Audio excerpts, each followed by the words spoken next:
Good evening, everybody! Welcome to Pathfinder Curse of the Crimson Throne.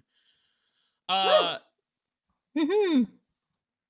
anyone want to do our episode recap from last time? Last time. Somebody. Or I can do it. I don't know what happened. I'm playing as a guest. I did last week, and that was I'm trying to remember. I believe we delivered Gedrin Lamb to the guards, and in the process negotiated with a goblin gang and made new friends. And an something or another broke up the sewers, and we had to fight that off with a variance of also having to fight a cleric of some evil god or another, or mediocre god of madness. And we gave Gedrin Lamb to the guard, and we asked them what to do about this whole Queen's brooch thing, and they sent us to see the Queen, who said, "Hey, thanks for the thing back. Here's a bunch of treasure, and by the way, you're now guards." Oh. Yeah, she's all like, "Hey, go work for the City Watch because they're not doing great." Yeah, so now we're volunteering to work for the City Watch in some way, or we have been volunteered, and we must begin that process. Indeed. That's because the guard was to suck and they needed some help. They have a lot on their plate right now. They are just kind of falling apart right now. It is quite unfortunate for them specifically. Now, I do personally have a job of my own, kind of, sort of, but I'm willing to help out. So, yeah. And I heard that Bakin, he needed a real job because working the docks wasn't doing so good. So he's all for it. Valros needed Valros always likes a little extra money, and when she tried to convince Bishop de Bear that the alligator could stay in the graveyard pond, she wasn't that happy about it, so gonna do some community service to make her feel better about it. Reflecting pool for too long. Okay. Anyway, so we will as long as you don't reflect too much. So we have our retaining party members from last time are Valros, played by Adriel Crowell, Zyph'eria, played by what? Crowell. Thank you. Yeah. It's okay. Zyph'eria, played by Jennifer Keith. Our returning guest star, Bakin, played by Dean Keith. And we have another returning guest star, Harper Prescott, played by my good friend, Mercury Hopewell. Hey. And we have a new guest star, which, Elise, would you mind giving us a brief introduction to who your character is and how they fit into the network of Korvosa? Very brief. So, I'm playing Shirazi. She is a half-orc cavalier who longs to join the Sable Company, the fabled group of hippogriff riders in Korvosa. And she's hoping to get her way in by investigating who the heck is we're not going to do that part yet. Don't worry. We're going to hold off on that. That's the surprise tool that will help us later. Okay. Sorry. I didn't know. It's okay. And no spoilers. It'll still be fun. It will so still yes, be fun. I am playing Shirazi and her mount, Sugarcube. Oh. I'm sorry, anyone that names anything Sugarcube by heart, it's melts.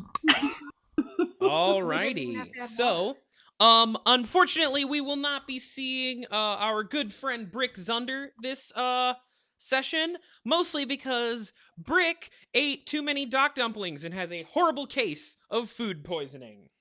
I told him.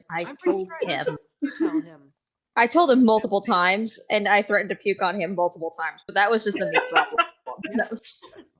Alrighty. On the plus outside, the bag of them is now empty and dropped somewhere in an alley. I'm burning So- it. Yeah. No trace. Oh no, he ate the whole bag. That's why he got sick. Right. Oh no. As we said, as we like to say in Corvosa, Doc dumplings are Corvosa's very own Taco Bell. That was Oh. me. That was, yes, I Ugh. have to give credit where credit is due. That is a quote from Shirazi. Also Elise. We're having a good time. No regrets. No regrets. Alrighty. No, I'm pretty certain something's getting regurted. Too much. Too much of it. We'll just leave him in his rooms and go on about this whole guards thing. We'll let him know Alrighty, what so happens, maybe. as your party, we're gonna as your party leaves Castle Corvosa, you head back to Citadel Give me a sec. Volscienic, which is located in the Midland overlooking Jaguar Harbor. So Citadel Volscienic, if you look on the map, it is ping. Whoa. Oh wait, someone else clicked there. Oh, okay. So that's where it's hiding. Now everyone's clicking it. Lovely. But yeah, so it's a small citadel that has a nice direct line out of the city. And it overlooks Jaguar Harbor here at West Dock. If you remember correctly, you were just at the West Dock a little bit earlier. We're gonna say that a week has passed by since you apprehended Gadrin Lamb, and since kind of the fires burned through the Midlands district of Corvosa, things have definitely simmered down by now. Though the Queen's Grey Guard is still often seen out, and they do occasionally collide with unhappy citizens. So, as we introduced you earlier to the captain of the guard. Whoop. I gotta move everyone because I hid all my I hid my minis folder. Shoot. Oh no. Oh no! How the fuck am I gonna show you what people look like? Ah. I'm gonna get Carefully. Field Marshal Cressida Croft out. Ow, my bones. Your bones. Yes, my bones. don't need- They are not good bones. Where'd she go? Where'd I hide her? Where are you hiding at, mate? Oh, there we go. Okay, so you return to Citadel Volscienic, and you meet once again with Field Marshal Cressida Croft. There is a she. Oh, she just gets skinnier every time I. Okay, there we go. So there's a picture of the Field Marshal. She's wearing this red armor. Her shield has the coat of arms of the city of Corvosa. And one of the things that you notice is that, unlike a lot of people in power around the city, she is a member of the Shawanti people, which are kind of the native people of this part of Zephyria. Yeah.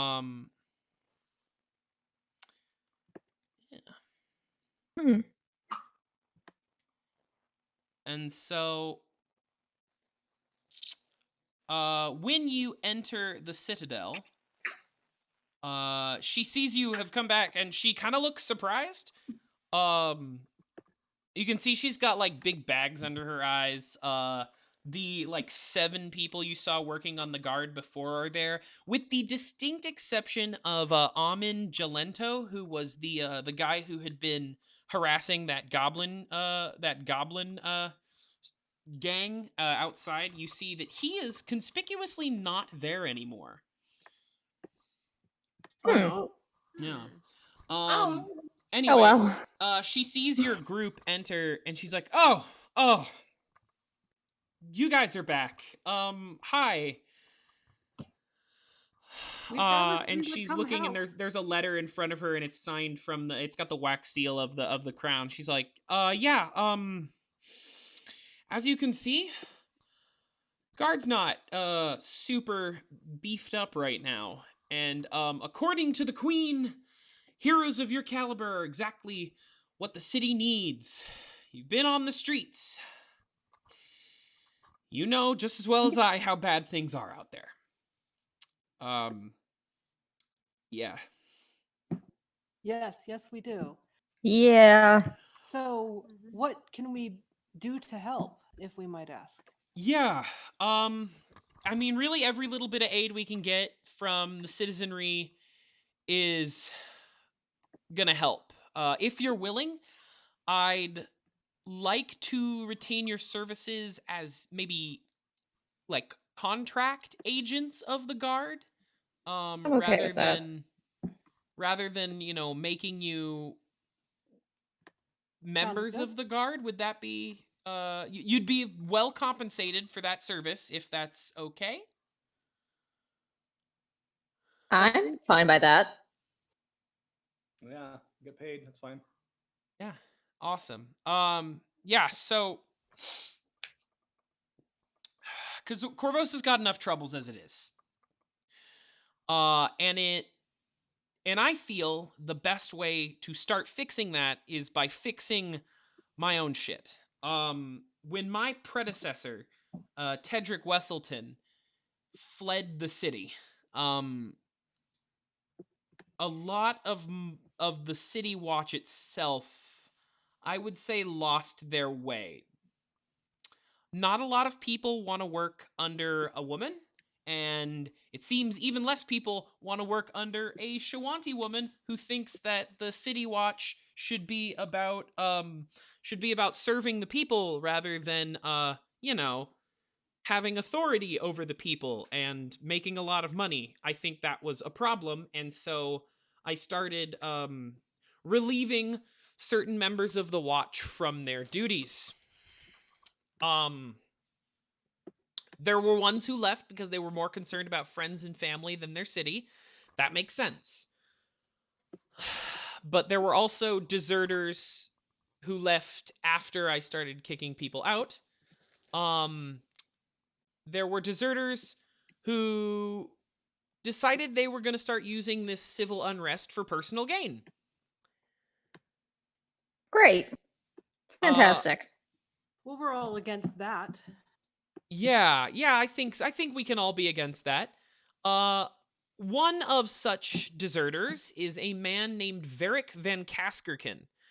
And when he joined the guard a few years ago, he came down from Riddleport, and he had a winning smile, able-bodied guy, moved up the guard pretty quick because people liked him. Well, when he decided to desert, he brought a small group of other guards with him. They're all convinced that Queen Ilios is going to ruin the city. But whether she does or doesn't isn't the point. Right now, we've got a citywide crisis on our hands, and I need all of my guards with me to see us through. A deserter is worse than a lost resource. He's an infection on the force. I can't afford to pull any of my other patrols that I've got out there off duty to deal with Van Kaskerkin, and I don't want to know what happens if those who are less willing to serve the city and more willing to serve their own pockets, I don't want to see them turn to his side. So I also don't think that any overly patriotic guard should be going out and trying to vigilante murder him. I need some impartial talent. Y'all are that talent. Thank you. Don't arbitrarily murder him, but do investigate what he's doing. Yes, please. Don't just murder him. Try and find Yeah. out. Try and convince. I mean, really, the best case scenario is bring him to a form of justice, or barring that, get him to leave the city. Okay. I can't have him trying to keep spreading this whole like, oh, Queen Ilios is going to ruin the city and we should all just like abandon our parts as, parts of the community. Because, Does he have to leave Yeah. on his own, or can we just chuck him out the door? I think that's your prerogative. Okay. That's also good to know. But I think Investigate. I would prefer if you could capture him alive and return him to me. Oh well, we're good at that. We brought in. Well, land. yeah, if he's committing crimes, then yeah. And if you bring him to me alive, I can throw 500 gold in it. Oh, Oh, that's also why good. it is. That's good. So there we go. If not, I mean, if you can just get rid of the problem, then I can still give you 250 gold. But I think he'd be worth a little bit more if we can, discipline him and question him for, seeing what's up. Because I've got a suspicion it has to do with his special lover that I've been hearing about. Oh. Huh. Huh. Names. Do you have any leads of where to find him? Where is he usually at? Yeah, actually, we know pretty well where he's gone off to. He and his followers have holed up in an abandoned butcher's shop up in Northgate. You might be familiar with it. It's up until very recently, it was a place called All the World's Meat. Oh. I mean, they just like gave it a new coat of paint and they're running it now, and it looks like they may have brought on some extra help. In fact, and I think at this moment, Shirazi and Harper come into the Citadel. Oh, So, okay. So let's do a little bit of backstory on what's been happening while the party was turning a thing into turning this brooch back to the queen, and while they also gathered themselves up and came back. Harper, what did you do when the fires started in Corvosa? I went back to my shop, made sure my assistant was okay, and then we got out and sorted, trying to help people stay safe as best as we could until things got sorted out better. Mostly keeping people from, getting stuck in buildings. Alrighty, so you just did a little bit of like community assist, mutual aid and stuff. All for that. Yeah. And Shirazi, your little personal investigation kind of fell apart about a week ago when the king died and the queen stepped into position. And then complicated. then most of the Midlands caught on fire. Where in Corvosa does Shirazi live, by the way?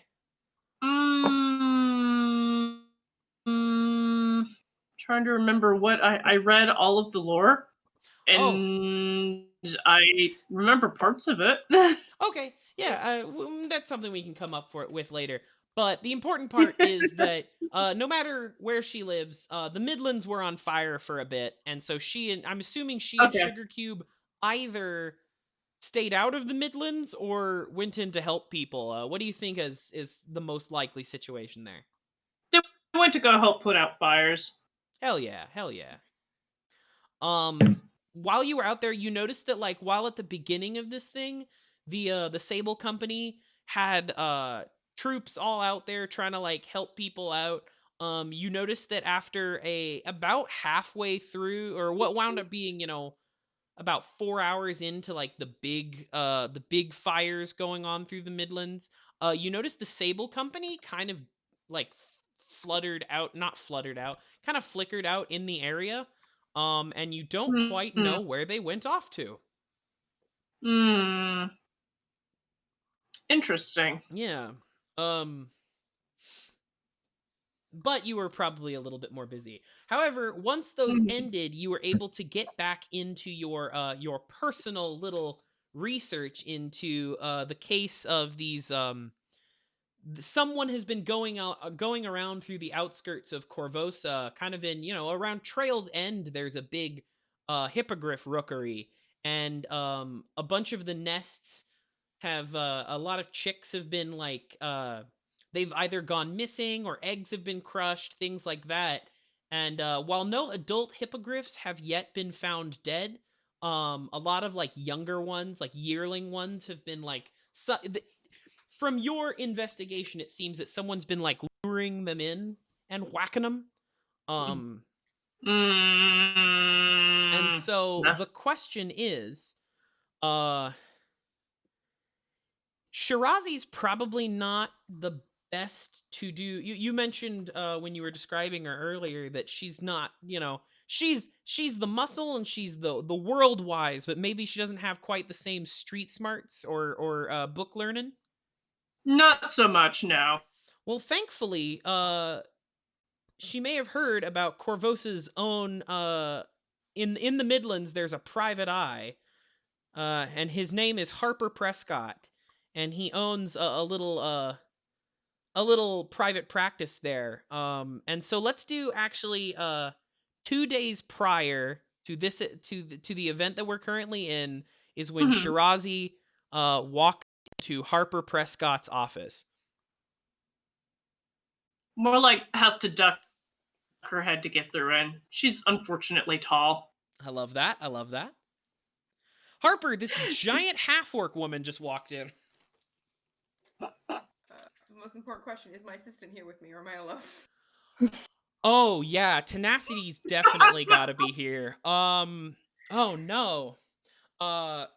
Mercury,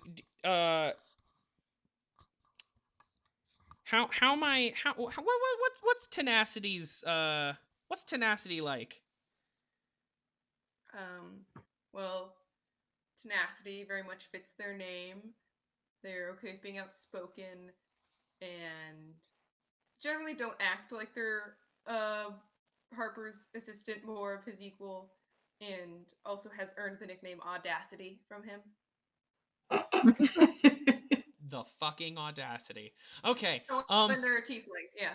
Yeah. So, Shirazi, as you walk into this office, there is a tiefling sitting. I'm thinking feet like fully up on their desk, as they are. They're flipping through like an old pulp novel. And they're chewing on a writing pen.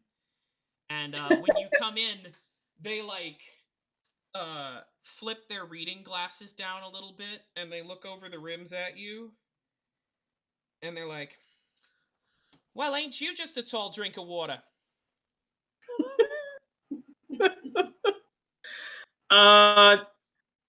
Thanks? Yeah, I bumped my head on the door a little bit. Hey, I am here to see the private eye who works here. Private eye, huh? Does this private eye have a name?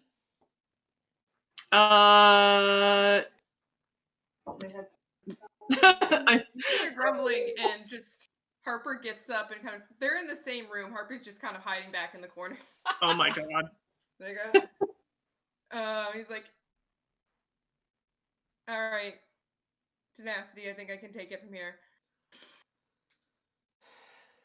Hi, you looking for me? I'm Harper Prescott, private eye. Oh, hello.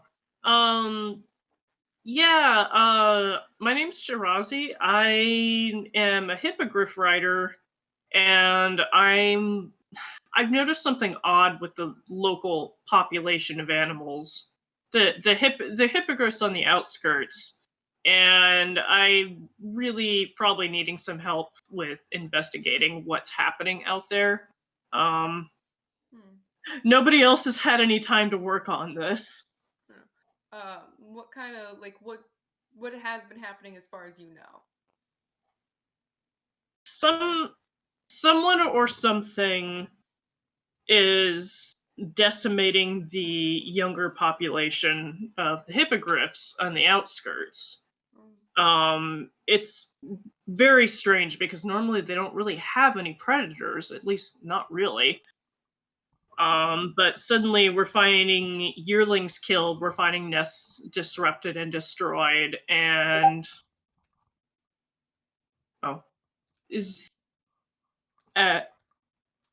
I'm getting messages. Sorry. Oh, and also at one of the sites of a destroyed nest, we found a set of bloodied knives. So obviously it's a person doing this, and we really need to find out who has been doing this and why, and put a stop to it. I'm really the only one who has the time and attention for this at some point. Oh, by the way, the knife I found had a logo of a fat, happy-looking cow on the handle. It was very odd. You have the knife. Do I have it with me? Unless you don't have the knife, but I'm assuming Shirazi would have collected this knife because it's the closest thing to evidence that you've got. Right. Yeah, okay. I'll say that she brought it along, and she reaches into the pack that she's got and takes that out. Harper carefully takes it and inspects it. Does he recognize the carving or anything? Roll knowledge local, please. Yeah. This is a good time to mention, because the click-clack stim rocks are very fun. We use physical dice for this. I'm not going to make you roll digital dice. We're going very much on the honor system, so Heck yeah. That is a 16. A 16? Okay. You do recognize this logo as a butcher shop from North Point in Corvosa. Really close to kind of here. Let me get my pinging device on. I will put in a little thing. Right around here is the shop All the World's Meat, and even though it closed down last year because the owner hadn't been paying his taxes, even though it closed down last year, you are aware that like it wasn't torn down and the signage is still up, stuff like that. So you've probably seen it as like while walking to Old Corvosa. Harper. What was the half-orc's name again? Shirazi. Harper looks up at Shirazi. Looks up a lot. He's quite short. He was like, "Yeah, I know where this is from. It's butcher shop up north." Thank you.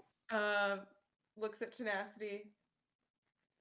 My schedule for you for the next few days? Tenacity holds up like just an empty calendar. What do you think? Right. Yeah, I think I should be able to help you then. Yeah. Sounds great.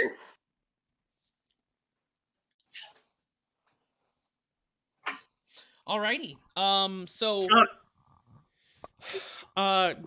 do the two of you want to go directly there to investigate, or do you want to report this to the city watch, or what do you want to do?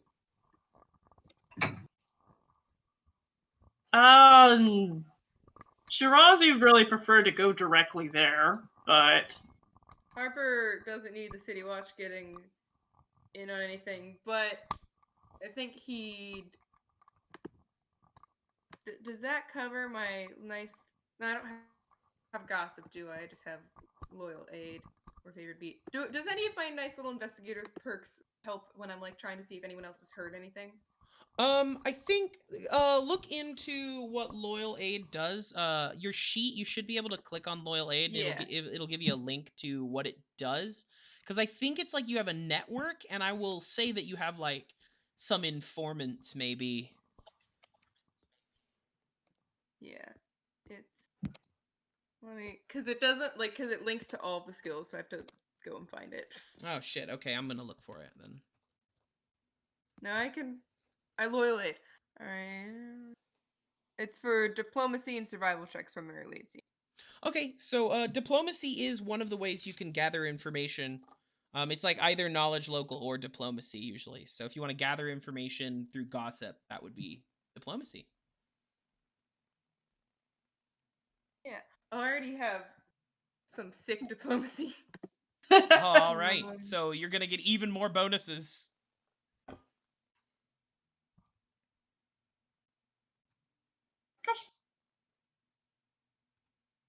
Well, I don't know what does it increase by? It just says I get a bonus.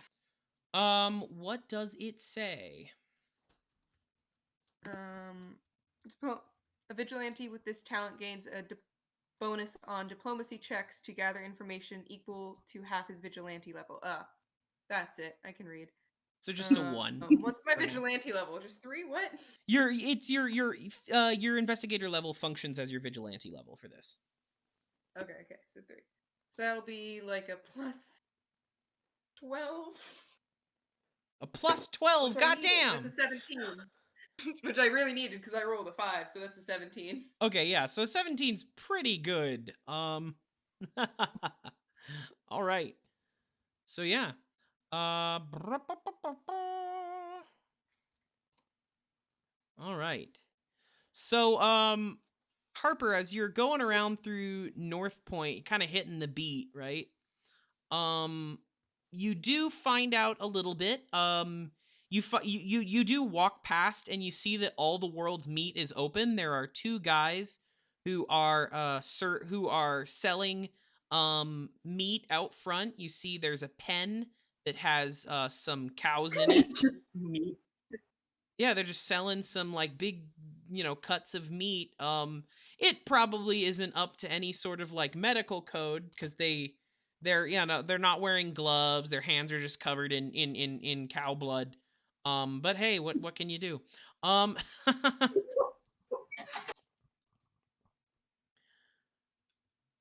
But yeah, as you poke around, you find out that indeed, there's like a guy out there who had been familiar with the previous owner, and he's like, yeah, the previous owner, he got arrested for tax evasion, and he died in prison last year, like a couple weeks later.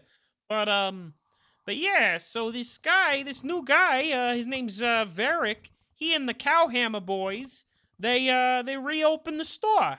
And it's a pretty good. A lot of the other butcher shops don't have quite the same volume of meat that they're able to sell. Interesting. You know how they are able to keep up with that meat production? Well, there's this yeah, here we go. Well, yeah, so there's this really pretty lady who comes by a lot, and there's always there's this weird guy singing in the back a lot of the time. Don't know anything about him. But I don't know.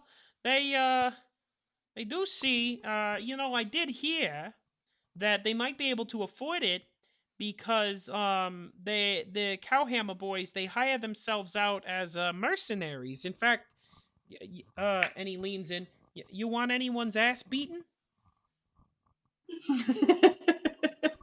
I think I'm okay for now. Okay, never mind then. They'll beat people's ass for you if you want them to beat someone's ass. I understand what a mercenary is.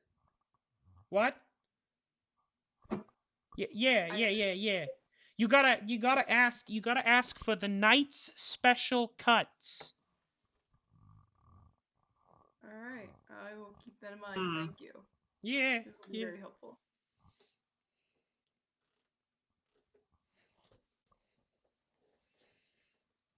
Anyway, yeah, you gonna buy some meat?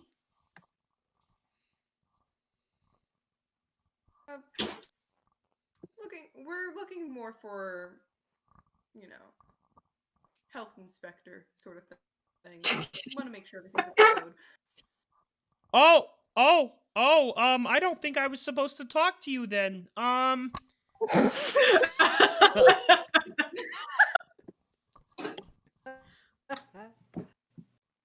Yeah, you know what? Good day, sir. And this guy he's just like a, Bob Human Man. Just like walks off down the street. My dumbass cat trying to get into my lap right now after crying outside for 3 solid minutes. Quick review of what you now know that you just learned from like the gossip on the street and all that.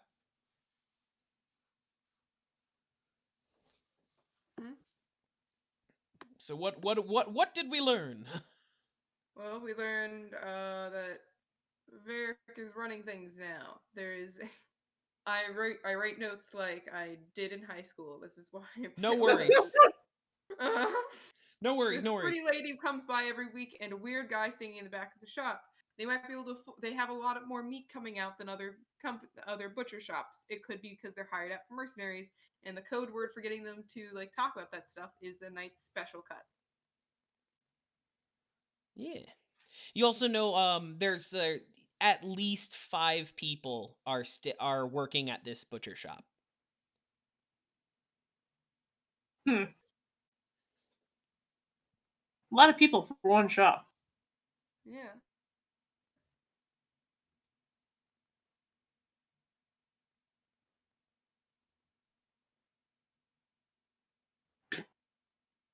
Yeah, it's a lot. What are you gonna do about it?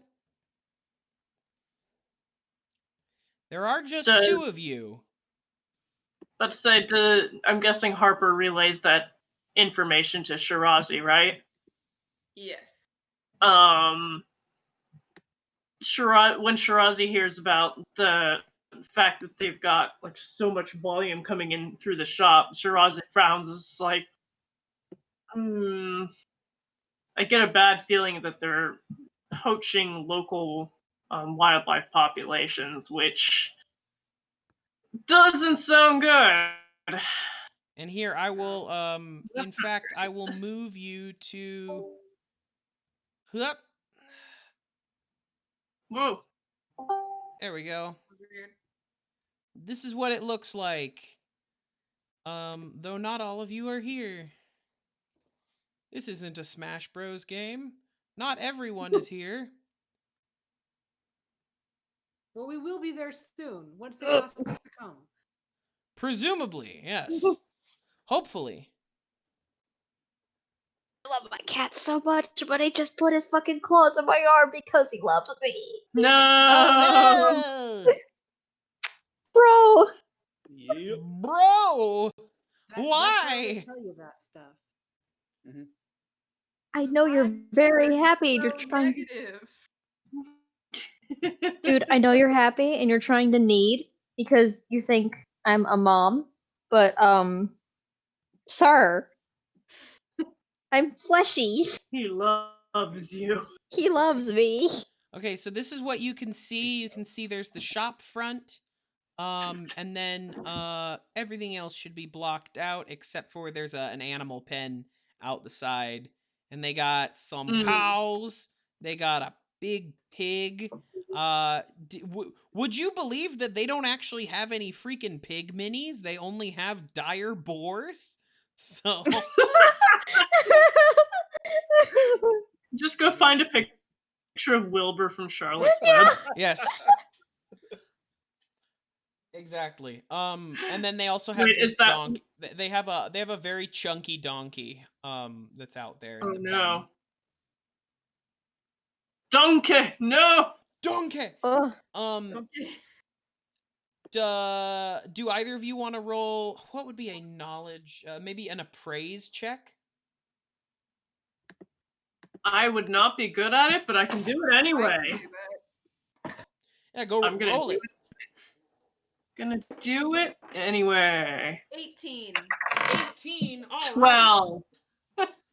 Okay, so Shirazi, you're appraising these cows, and you're like, yeah, those are some mid-quality cows. But Harper, you're appraising this like pen of animals, and you're like, okay, things aren't fucking adding up. If that's all the animals if that's like their max capacity, if you look at this pen, like they can't fit that many animals in there, there's no way they should be able to put out the volume of meat that they're able to put out. Something fishy's going on here. The numbers don't add up. And then both of you give me a perception check. I do not know things. I am not perceptive. I don't know what you're talking about. That's a 16. And Mercury, what'd you get? 19. 19. Okay. Both of you just notice exactly what I've already described. Nothing out of the ordinary. Anyway. Well, we tried. You notice nothing else. Good job. Wait, can I roll for Sugarcube? You may roll for Sugarcube. Okay. Maybe, I don't know, maybe Sugarcube's more perceptive than me. I don't know. Fair enough, fair enough. I mean, they get a +1. True enough. That's an 18. Unfortunately, with an 18, Sugarcube notices as much as the 19 did, which is Dang. what's already there. Well, I tried. Anyway. Yeah. So you can see 2 people working, you can see a number of animals out there. You could consider that you might need backup.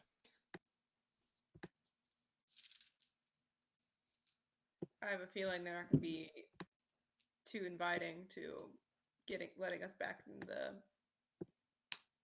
back room.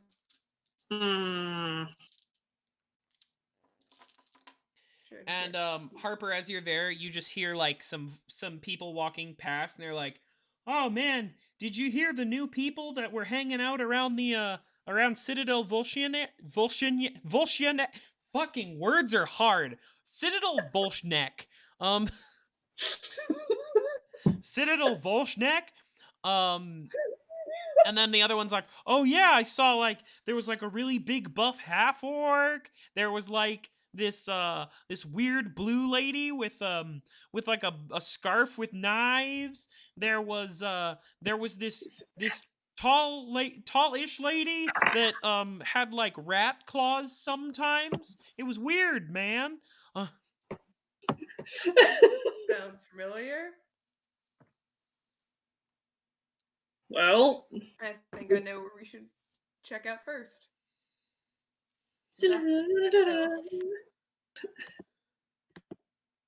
I fought with these people. We kept each other from dying. It's okay. I mean, Sure, you got your portion of the reward. Yeah. How much of that proportion was the reward again? Like 57 gold. Perfect. It's the best payout you've had in months. They definitely, considering this is my first job, I don't know how long. Things are slow. Not because of a lack of crime, just a lack of funds. Yeah, no one's got money to pay you to go solve crimes right now, and so. Or no, even people have even less money for a lawyer. They do have they have little money to hire someone to solve crimes, even less money to hire someone to bail them out after they've been caught for the crimes that someone else solved. Delightful. Anyway. Both prosecutor and no. defendant. Okay. So, Harper, what do you tell Shirazi? I suggest we should go see these people at the Citadel because I believe that is the team I worked with fairly recently to help take down a guy. We didn't really solve anything. We just learned the information we were given was slightly inaccurate. Well, we solved the assaulting the elderly puzzle. We sent the children. We had the children unionized. We did let them unionize and form a workers' revolution. That was unintended, but I think ultimately good. Yeah. These are Harper's just like, yeah, these are good enough people. We should see if they can help us. All right, sounds great. I only have enough money to pay you though. Well, so keep that in mind. We'll find out. This isn't their main job. I'm sure they have lower standards. Mm-hmm. Best to ask, at least. Alrighty. So, you head to Citadel Volshinek, and as you walk in, you see that Captain of the Guard Cressida Croft is talking to the exact group of goons that you had just heard were starting to work with the guard, or that were seen outside of the Citadel.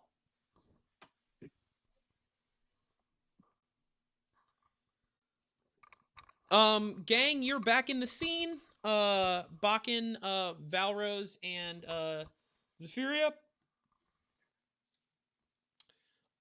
So, do we see Harper walk in?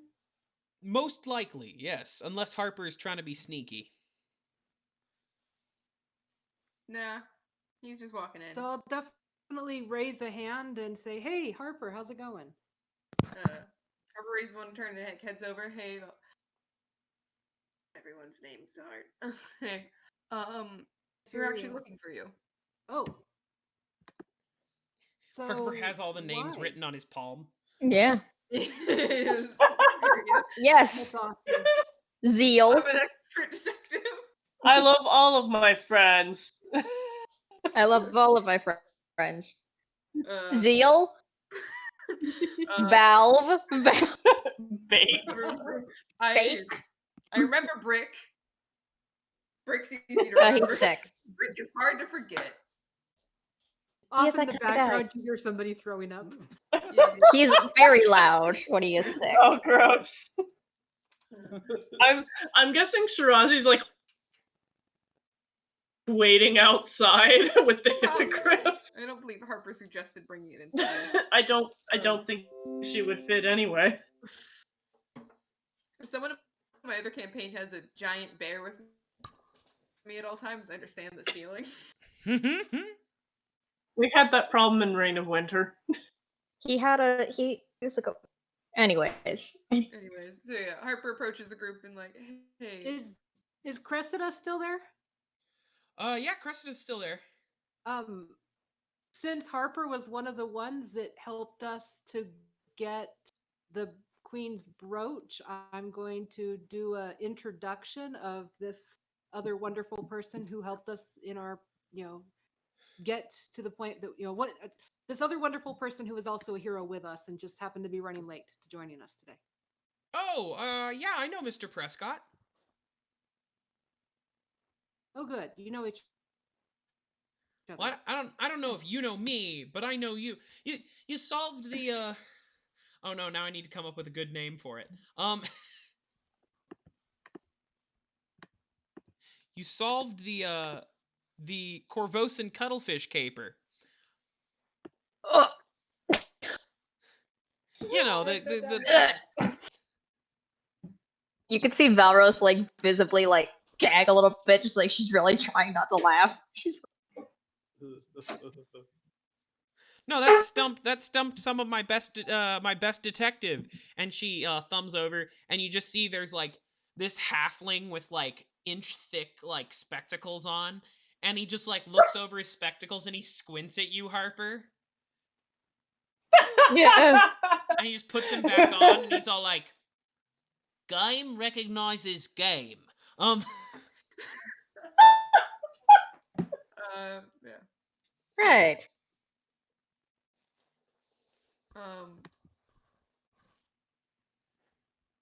Yeah. Are you guys looking to? What are you guys looking into? Deserter case. Says he's working in an old butcher shop.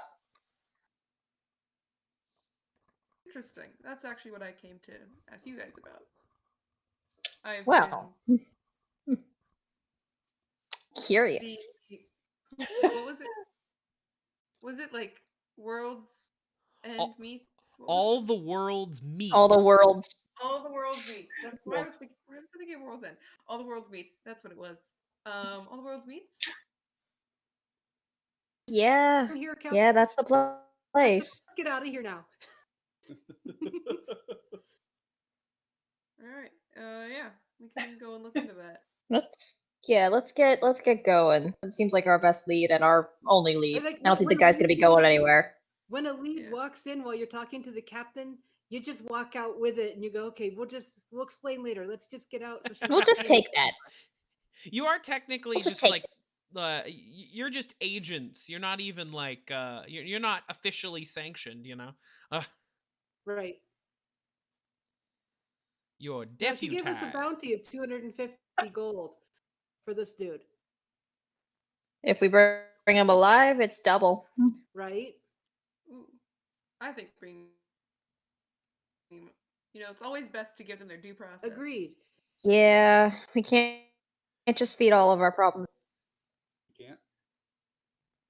Unless, of course, they try and feed us to an alligator or crocodile, then I think it is fair, in self-defense to feed them to a crocodile.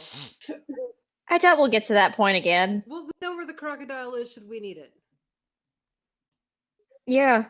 Can't imagine that happening twice, So but if it does, it'd be weird if it happened twice. yeah. Anyways, let's go. Let's talk about this on the way. I'll tell you more about alligator care. All right. Yeah. Also, someone you all should meet who actually is the reason I came down here. And brings them out and gestures to Shad. I'm so good with names. Hi, I'm Shirazi. Oh my god! Gasp! A giant woman. Valros walks right past Shirazi to the hippogriff. Aren't you such a cutie?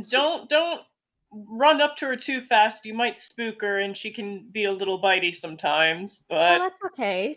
I'm really good with animals. They like me. So, hi. Sugarcube rears her head back at first and does like when horses don't like something, they just flatten their ears. But it's okay, big guy. She calms down a little bit and kind of pokes her head closer to peer at this person running up to her. Shirazi waves. Oh, yeah, her name's Sugarcube. Hello, Sugarcube. She's sweet as pie once you get to know her. Oh, she seems like a complete sweetheart. Sugarcube likes ear scritches. Yeah. Supreme. Totally distracted. Zephyria's like, can she fly? Can you ride her?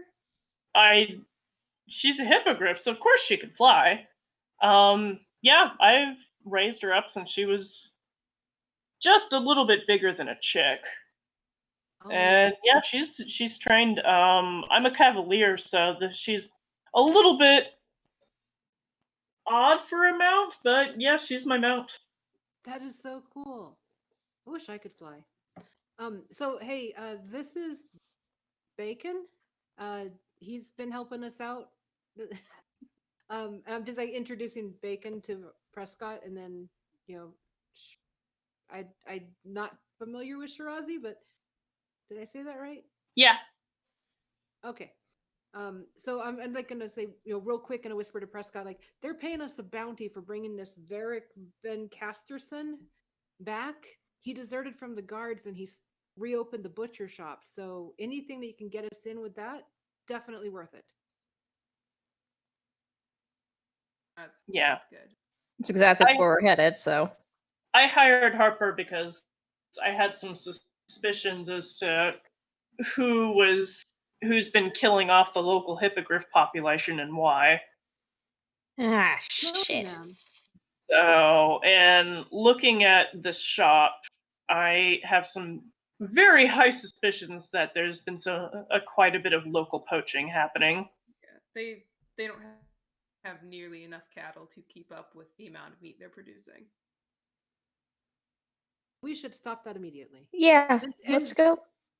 Like, capture this dude and bring him back for the reward. Hey, 2 birds, Right. 1 stone. Woo! Or 2 hippogriffs, 1 knife. Sounds good to me. Sorry, is that in poor taste? No, that was hilarious. Yeah, Good. perfect. No, that was hilarious. Keep going. That's all I had. We should head out there. Let's go out. Everyone looks at Bakin. You have anything you specialize in? I hit things Excellent. really well. Sounds useful. All right. And then, if we're going over there, Harper will relay the information that he has had so far about the goings on there and about the fact that they probably are mercenaries. Or definitely mercenaries. They're just on the down low about it a little bit. I mean, I'm feeling kind of mercenary myself because I'm taking this job, but on the other hand, we're going to get paid to do this, and it seems like it's a good cause. Yeah. 1, against the deserters, but also 2, to save the hippogriffs. Exactly.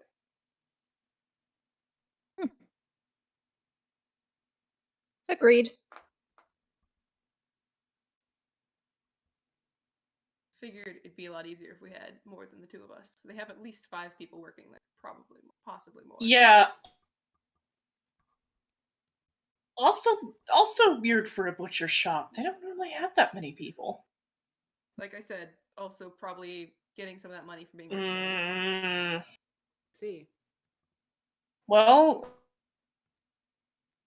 if you all are trustworthy, I'm happy to have your help. I could really only do so much myself here, so. Well, it's a wonderful coincidence that has brought us to this point where we can help you, and you can help us, and we can help them. And by them, I mean the hippogriffs and the cows get away. So, It's a wonderful coincidence. It's almost like it was Anything we need through orchestrated by North some Point is sort. going to happen.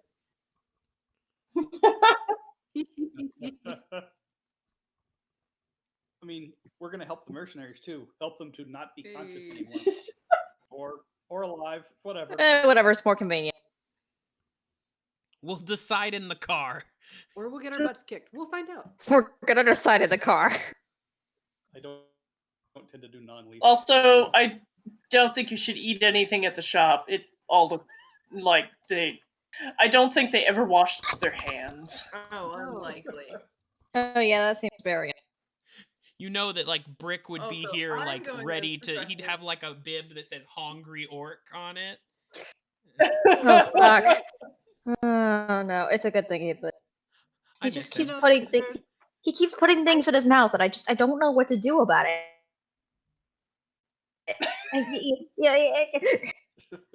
Usually it doesn't seem to hurt him, but I saw him eat a piece of twine. A twine. Anyway, Okay, so I'm a assuming this question. conversation Shirazi. occurs We should totally on the make sure we walk back bring him through some. the Midlands up to Oh, yeah. North Point. And you arrive upon the all the world's meet. Now, are you planning to try and get there in the early morning, at night, during the middle of the day? Like, Well, middle of the day seems like it's gonna have the most people. So either early morning or night is my best guess of when it'll be easiest. Get them in the morning when they're not awake yet. True. So early though. Sugarcube, I need your advice. We can kind of watch it and see if we see people coming or going or leaving, and then maybe we can figure out a way that a good time to go in and investigate. I could keep an eye out from above by riding Sugarcube overhead on patrols. It's high enough up nobody would even notice that we were there. And just kind of keep an eye on the building and see when people are coming and leaving. Sounds like a good idea. I can also keep an eye and an ear out on the ground. Are there other buildings nearby, David? Yeah, there's plenty of buildings nearby. Here, the things are built a little bit less densely than in the rest of Korvosa. But I mean, there's, probably a jumpable distance to the next building from the roof of this one, maybe 5-10 feet. Okay. An excellent way to measure. A jumpable distance. Yeah, that's why I'm like, okay, I'm gonna just say if it's a reasonably jumpable distance or not, cause I know I've been GMing long enough to know that if I let you climb up on the roof, someone's gonna try and jump. It's always us, huh? I mean, yeah. What's my acrobatics? Questions? Good as our jumping. How good is the jump? Not afraid to jump, but I can totally jump. Alrighty. I can also get thrown So by we someone if wanna need be. spend a day watching the shop to see what's a good time to go for, enter in. Sounds like a good plan to me. Yeah. Stakeout. Basically, yeah. Doing a good old-fashioned stakeout. So yeah, who's taking first shift? First shift is early morning, right?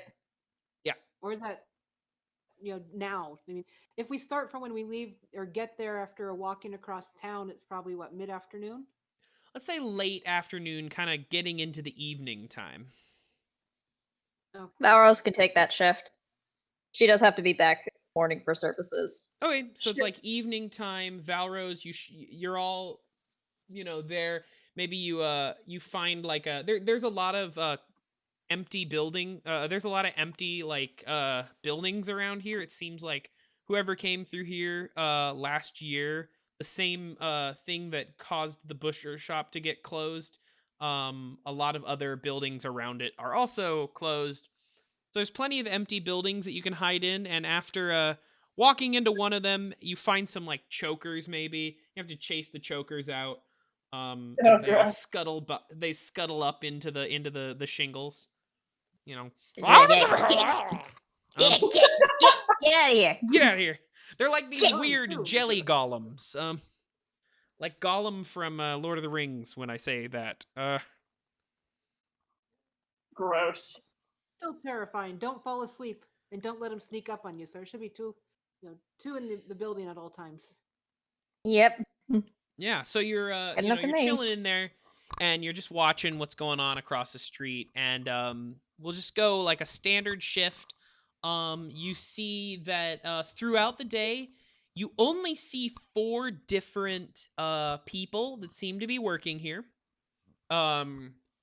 Just 4 butchers. They're all wearing Korvosan City Watch tabards as aprons, basically. So you can probably guess who they are. None of them seem particularly handsome or have a winning smile, as you had heard was the description of Varric Van Kaskerkin. Though a bunch of them are usually they usually have a big heavy sledgehammer with them. Or at least nearby. And throughout the day they seem to just they're selling people all this meat. It's almost as if they have all the world's meat. And they're just selling it out of this front shop. You see occasionally someone will come and go out of the side pen, and they'll lead an animal in. And that's that. But we'll say throughout the day, throughout the day, you see that there are definitely 4 people that work here. Throughout the night, that is. And let's say who would be on shift around midnight. I'd say Harper. Okay, Comfortable being Harper. there late at night. Does Harper have dark vision? I think so. Let me. Or I guess around here it would be a low light vision would work too. Wait a moment. Yes, dark vision. Okay. Roll perception, please.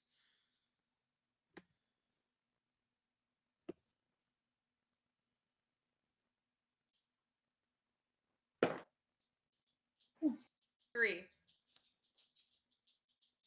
We roll a nice tonight. Was that did you say 3? 23. 23. Oh. Oh yeah. That's much better than the. My only bad roll was on diplomacy, but I had a +12 to that. Yeah, so in the middle of the night, right around like 1:30 a.m., you're kind of like you're kind of dozing, maybe. It's pretty late. But out of the corner of your eye, you see a shape wearing a big hooded cloak, and he comes out of the pen, and all the animals like crowd to one side of the pen to stay away from this shape. Oh no! And he looks at the wall of the building, and he climbs up the wall. He like parkours up the wall. He gets up on the roof, and he like looks around, and you just see him like lunge off of the roof and onto a neighboring roof, and he just starts scuttling away. And you catch a flash at his hip. There's like a big it's like a combination of a great axe and a meat cleaver. Like it's just this big ass blade. And you see he like scuttles off into the night. And he seems to be humming something to himself, but you cannot quite tell what it is. And you wait, and about 2 hours later, you see the same shape return and scuttle back in, and he goes into where you would guess is like the processing area for meats. Mm-hmm.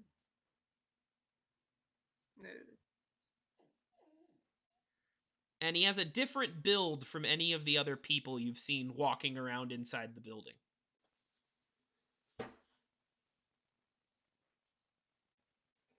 Oh no. You also notice that besides his big butchering cleaver, he had a bunch of like butcher's knives on a bunch of little mini sheaths on his legs. Noted. It's not terrifying at all. I don't make some sense. Who do you think that is? Scutter, scutter.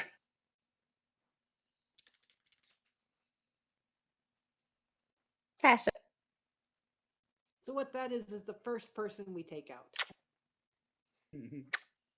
Do we go when they're not here? You mean the vampire butcher? Right. I don't know. I don't really want that guy to get away. Well, know? We take out everyone else, and then when he comes back, we jump that guy. Okay. Maybe he doesn't immediately abandon ship. Right. Well, we know he's in there now. So then we can go in at midnight. Well, I think Dave said it was about 1 a.m. now. Or maybe Well, He so- left so- at 1:30, and then Middle of came the back night. around Yeah, you 3:30. saw him Middle of leave the night. right around like a little past midnight and then come back about 3 hours later.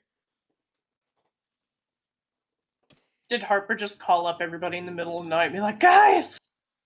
Guys, there's progress. Ate it, once he was done with his like time, and he like relays it to everyone. Now he's like, I'm going to bed for a little bit.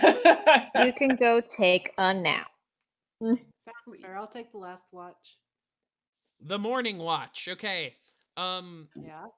Yeah, around about kind of before like the city really starts waking up. So like a lot of dock workers are awake at first light. It's about 6-7 a.m.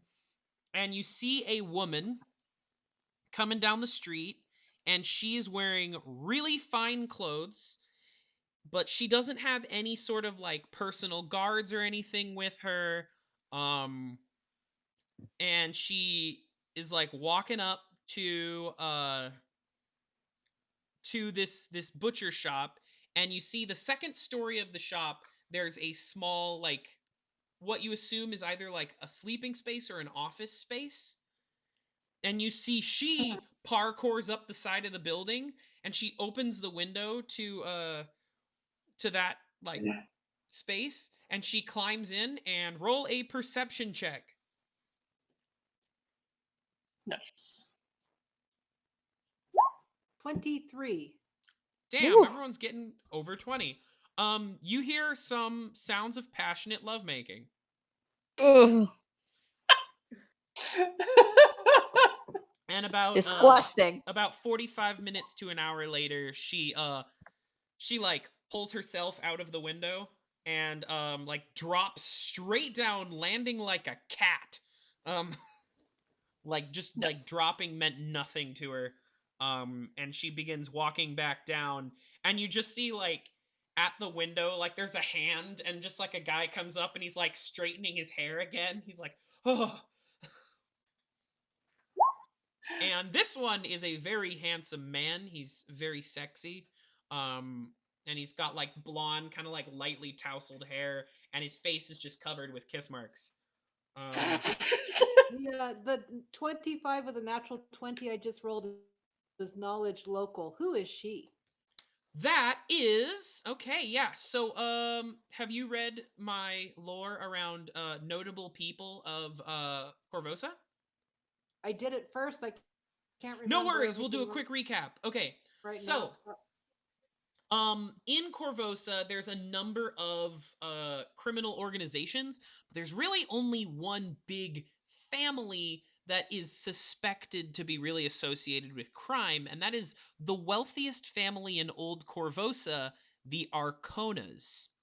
The Arconas are a family from Vudra, which is like kind of like southeast, like south of like the inner sea, um not quite down to like the expanse, which is the big like rainforest kind of area, but closer to like the areas where, you know, there's the bazaars, it's south of Katapesh, places like that. And they came from there, and they brought a whole lot of like spices and goods like that, and they were able to basically like really just make a shit ton of money in a short time here in Corvosa. And now they are really kind of like the leader of the family is this guy named Glorio Arcona, and he is a pretty well loved public figure, and you recognize this woman as his sister, Melia Arcona. And she's a little bit more like secretive. Not a lot of people know a lot about her. She's not as like high profile as Glorio. No.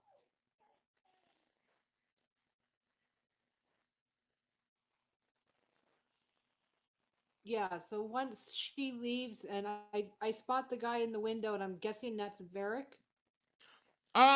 It's an educated guess. You don't know for certain, but he does seem to fit kind of the closest to the description of people that you've seen that were described to you, um or at least of the people you've seen. You've seen at least you've seen at least 5 individual people. If you include this guy, you don't know who the person in the cloak was.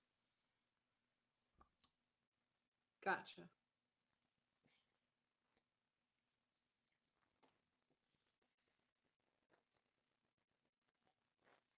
So do we meet the next day, like midday, to discuss all of our findings? I think that's reasonable. Yeah. Relay all of these findings to one another, and then come up with a plan of attack. Yeah. And if we go in at, either before this guy leaves at midnight, so, they may not be expecting anyone to attack right after they've closed at like 10 or 11.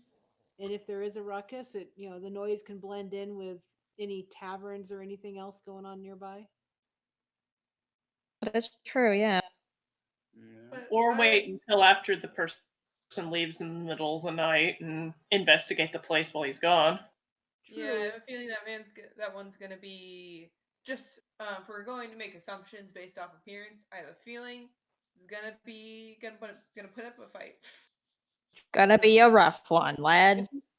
If we You got wait so for many him, knives,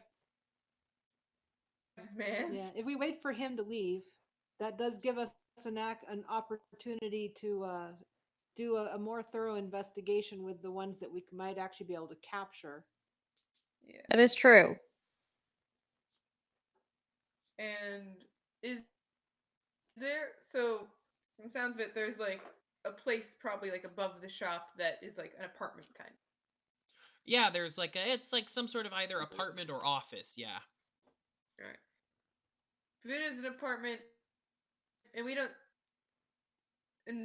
didn't see the handsome man who we assume is Varric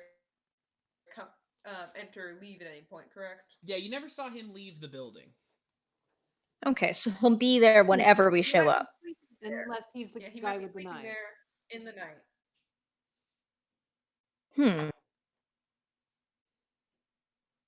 So I do say that we attack at midnight. Do we want to go all in together, or do we want to split up like on lamb? Suggesting we attack after this knife man. Yeah, that's around like what? That was like midnight. That's what I meant.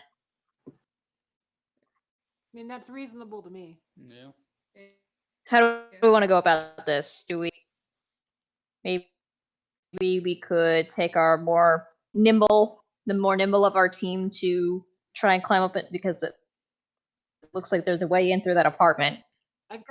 He doesn't seem to close it. I've got those shoes of spider climbing I stole from the gnome after he died. Useful. I would also. I had like no to idea remind, you had those. I would also They like look to very remind good. you, you have another asset that might help you get up to higher levels of a building. Yeah. Well, Hello. We have our lovely Sugarcube. Well, we don't want to alarm them because this guy seems to be used to his lover climbing the side of the building. The sound of sudden wings might alert how him. sturdy is the building? Can the hippogriff land on it? I don't think we need him to land on it. If we're climbing up the side of the building like she gets in. We could create some chaos if Sugarcube's willing to land where all the cows are and scare them a bit. Maybe able to draw people inside out. I don't know if that's the best idea though. Chaos might be better for our. That might be best on our way out. I think if we take our two nimble people, climb up into the apartment window, the rest find any other entrances to get in. Going through the processing doors, maybe? Yeah, going through the processing doors. And then, flank them on all sides. Deal with it quickly, and then once Knife Man gets back, then we can deal with Knife Man. Seems reasonable. That sound like a good plan of attack? I'm not part of your group, but what would you like me to do? You go with the people that are going into the processing doors. All right. You're big, you're beefy. All right. Basically, it's you and Bakin. Both of you are half orcs and huge, so you're going to be great for dealing with 4 guys with cleavers. I'll go with Zephyria to get in through the window at the top. I'm a decent enough climber. That makes sense. I can climb really well, but I'm not quiet. So Mm-hmm. I am nimble, but not nimble at climbing specifically. So I think you'll be good to be on the ground too, because you also know. Yeah. So we got our plan. We got our plan, guys. Let's go. Go. Oh, I have to tell Bishop that I'm going to be out to community service. That's a good plan. I was thirsty.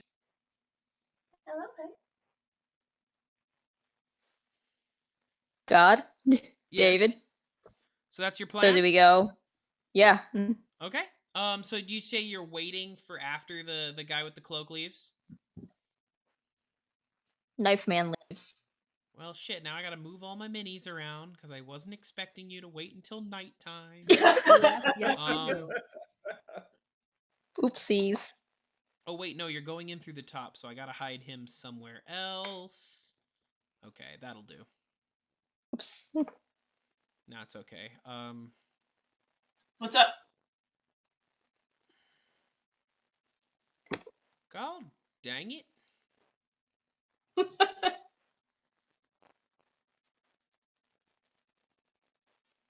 we go. Thirsty. Thorsty. Okay, that's pain in my rear end. Ah, there we go. Okay, there's the upper. I'm gonna draw in the upper level here. Oh, my bones. Okay. Cool.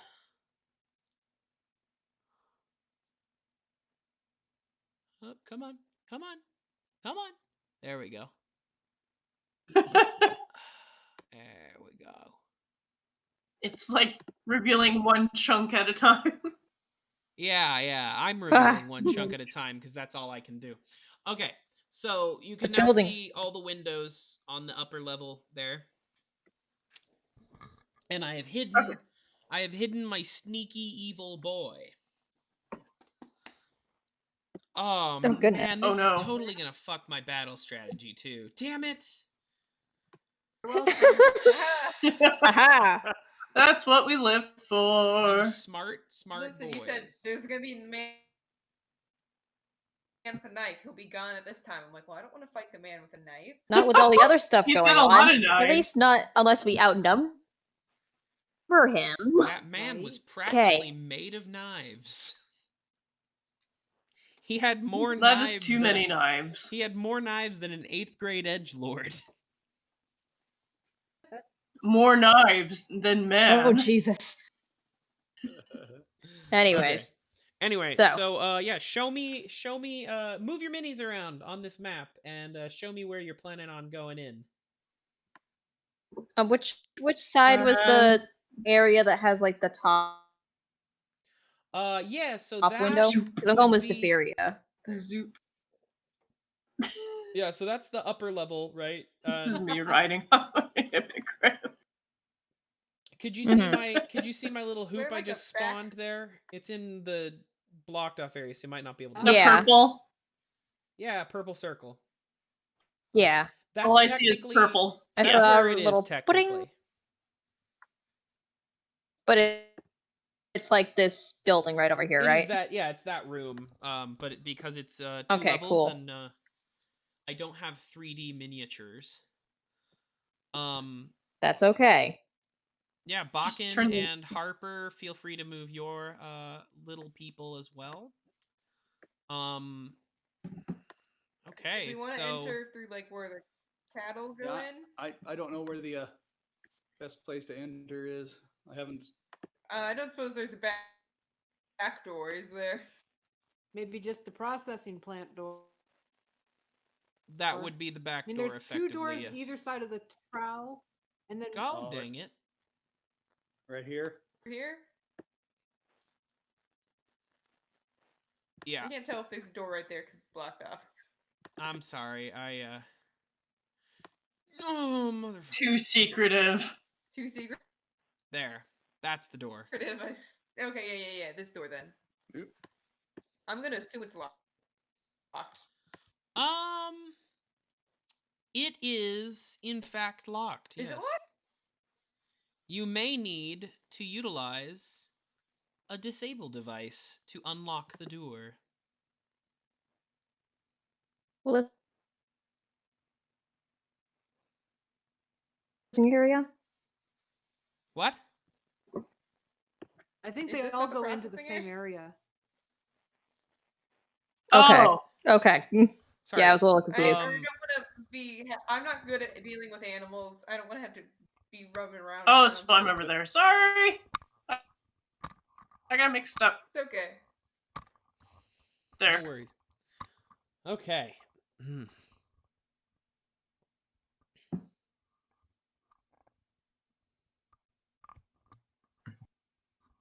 All right. Roll disable device to try and pop open that door.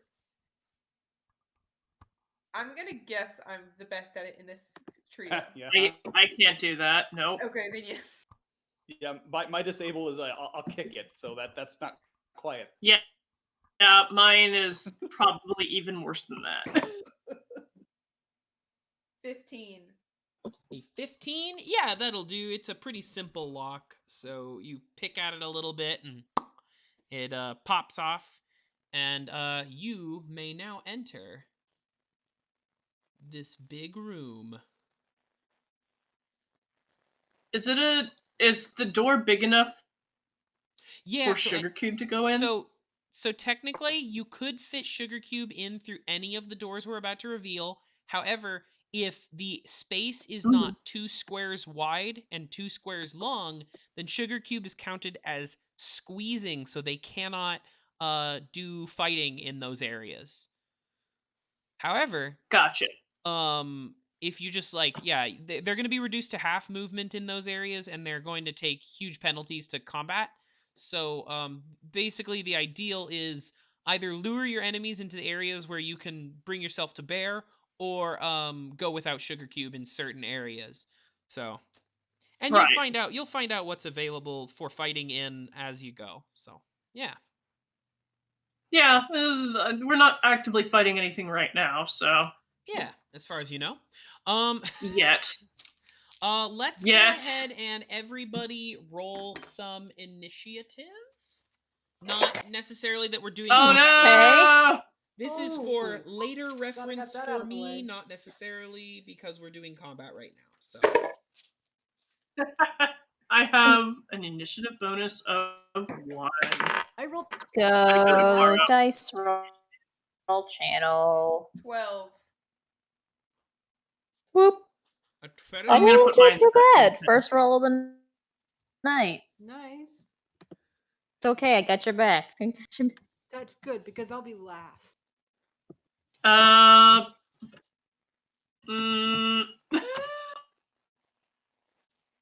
Oopsies. okay, can we all type out what we got? I would appreciate that very much. We put ours in the dice roll.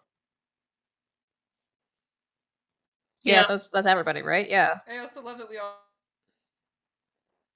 In it. I'm so We in it. We in It's it. easy. We in it to win. That's faster, isn't it? Except Yeah. for Jen, who did a nitty. I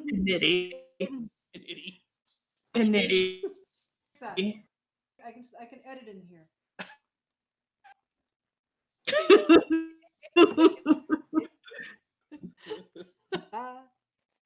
Yeah. Join us. Right. I'm a joiner, really. This is fair.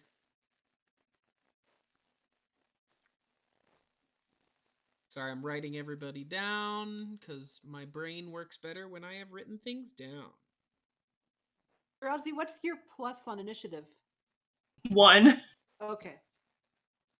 It's not great. I rolled a natural 1. I'm a +3, so yeah, I totally agree. Okay. I'm glad I got that out of the way. If you look, my roll has been a 20 and then a 1. So both the levels there. Okay. Uh-oh. It rolled well. It is not a good thing. It is not a good thing. Correct. But they rolled really bad. There's a hippogriff here.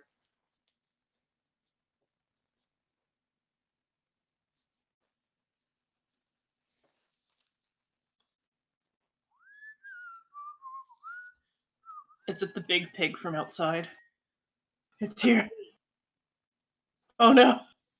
Oh no.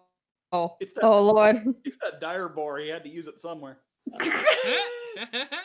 No, all the actual dire boars get Wilbur from Charlotte's Web as an icon. I mean, That's such a good idea. I would be committing a crime by not using It's a it. surprise tool that'll help us later. It's a surprise tool that will help us later. Oh no. What have you made, Elise? Just a Okay. big Wilbur coming to get you. Shit! Oh, fuck! It's Some gonna get pig. ya. Okay, so, oh, fuck, man, this was gonna be such a dangerous combat, and y'all are now sneaking in at night.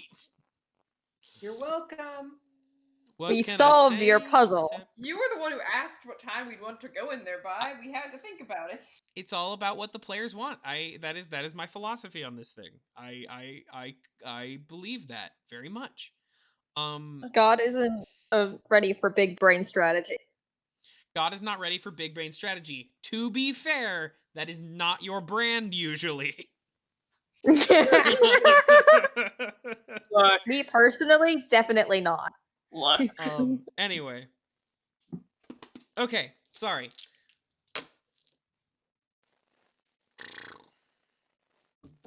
So, Harper, you have unlocked this door into this area that has a wagon in it and some stuff like that.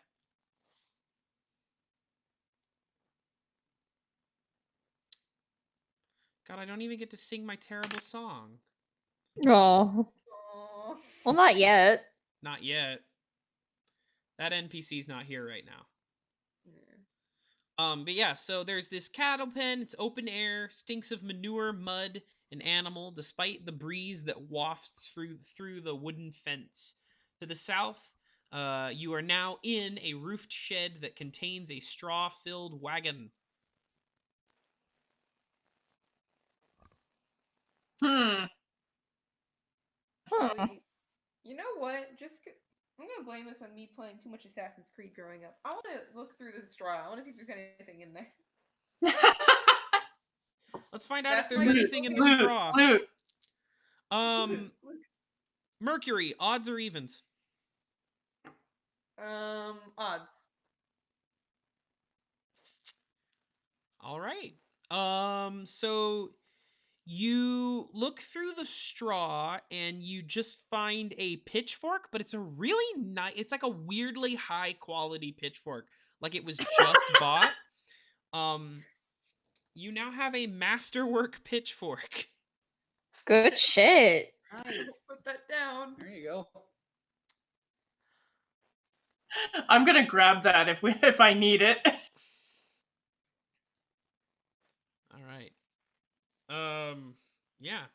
So, that will take us. We'll just start moving in order as we rolled. Valros. We're gonna. How high up is the thing? The window that usually left open for. It's a The second crime lady. story, so probably about 16 feet up at most.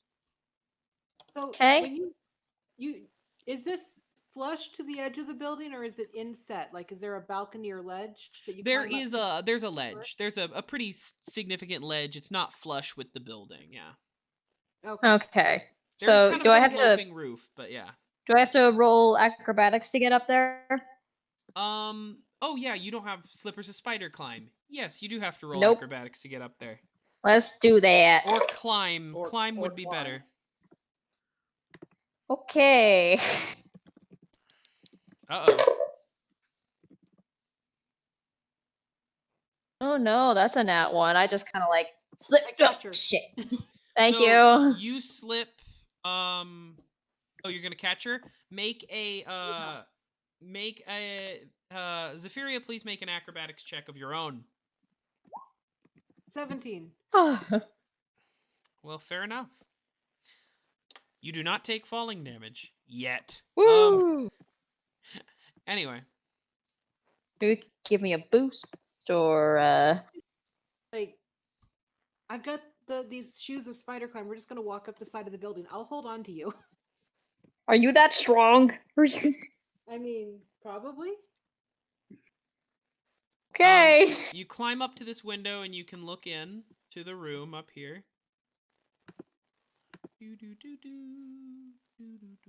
Oh, there's a guy.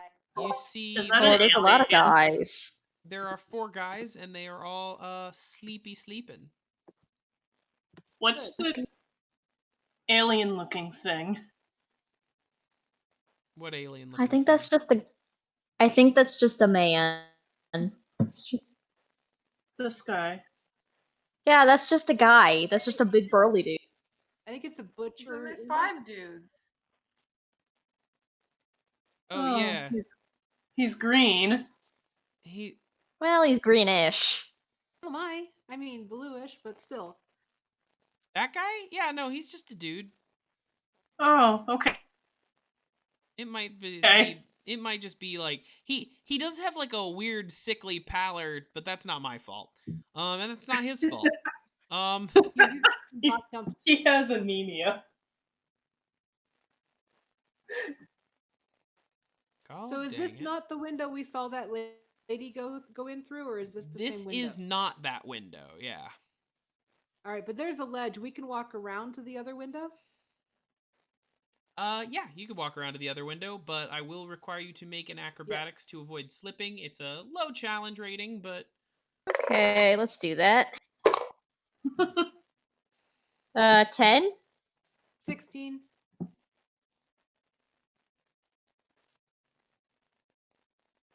wait a second. I gotta try David. to. Lower window. I'm trying to get the damn revealing tool to work again, and it's not. Ah! No, it obscured again. Yeah, it obscured again. Why did it Oh, do no. that? Yo, roll 20. Why is your app being wonky with me? Oh, Roll stealth, by the way, also. okay. Did both of you beat a 10 on your acrobatics? Okay, good. I got it. Yeah. Yeah, you just need to beat a 10, but Oh, okay. That was a 28 stealth. I got Damn. a 16 for stealth. a which? 16. A 16? Okay. You, as far as you know, you have not been seen by anyone. So is this archer guy sleeping? Yeah, he's sleeping. That's a bed there. It's a shitty bed, but he's a handsome man with a. There's a bow next to the bed. You can see. With that stealth roll, do you think I'd be able to get into the window? That would require you to unlock the window Oh. with a disabled Yay! device. or Uh, I something. mean, That's a disabled I can device. probably- Ooh. next turn. Yeah. Does a window count as a device? Well, if it's locked, yeah. Is our handsome lad sleeping? There's a handsome lad sleeping. Valros looks over to Zephyria. This window quietly, and we're gonna throw his fucking bow at the window. And we'll make some demands then. Okay? I like Plan? it. It's a plan. I'll get the window open. Cool. He's sleeping Quiet. shirtless, but he is wearing pants. Oh, thank fuck. He sleeps in one of the ways.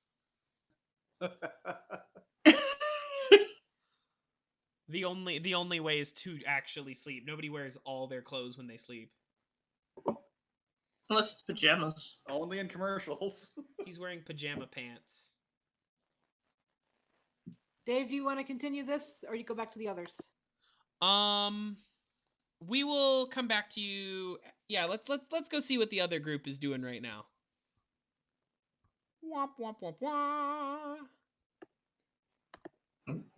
Okay, Hold on 1 second. Dean has to run to the bathroom. no worries. Actually, could I get a handle animal check down here to make sure that the animals don't make a lot of noise? Oh, I can do that. I Please. figured. That's one of my better ones. I'm a man of many talents. This is not hard. That is an unnatural 20. An unnatural 20. Dirty A 20. 20. Yeah, the animals that are in this harvesting pen kind of like shuffle away from you, but they don't make a lot of noise when they do. Shirazi's just really good with animals. Oh, yeah. Just really, really good with animals. Sugarcube looks at that pig and is just like licks their lips. Licks their beak. Like, no, honey, like, not right now. And the pig's like, but quietly. No, honey. We'll get you some food later, okay? We are in a butcher shop, after all. You are in a butcher shop, after all. That is helpful. Yeah. Harper, what are you doing? Harper. So I have a pitchfork now. That's good to know. You do have a pitchfork now. It's a really nice pitchfork. This is a nice pitchfork. Everyone else seems okay. I'm going to inspect this door, and if it's not locked, if it is locked, I'm going to try and unlock it. If it's not locked, I want to just like gently peek my head around. It is not locked. Before I do that, do I hear anything? If I listen really close, do I hear anything on the other side of that door? Roll perception, please. I thought you might say that. Why do I keep saying You anticipated my response. Alright. Do it the new fashion way. Reason to have multiple D20s. Yeah, so if I know I got some for Christmas, but I'm waiting to open them, you know? Yeah. 17, that's I think that's going to be a 21. A 21? All right, yeah. Yeah. You do not hear any movement, or anything like that. Poke my head in and see what's going on in there. Yeah. You poke your head in, and you see it is the killing floor.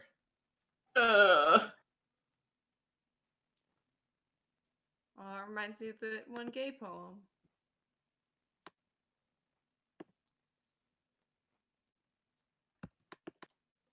Alright.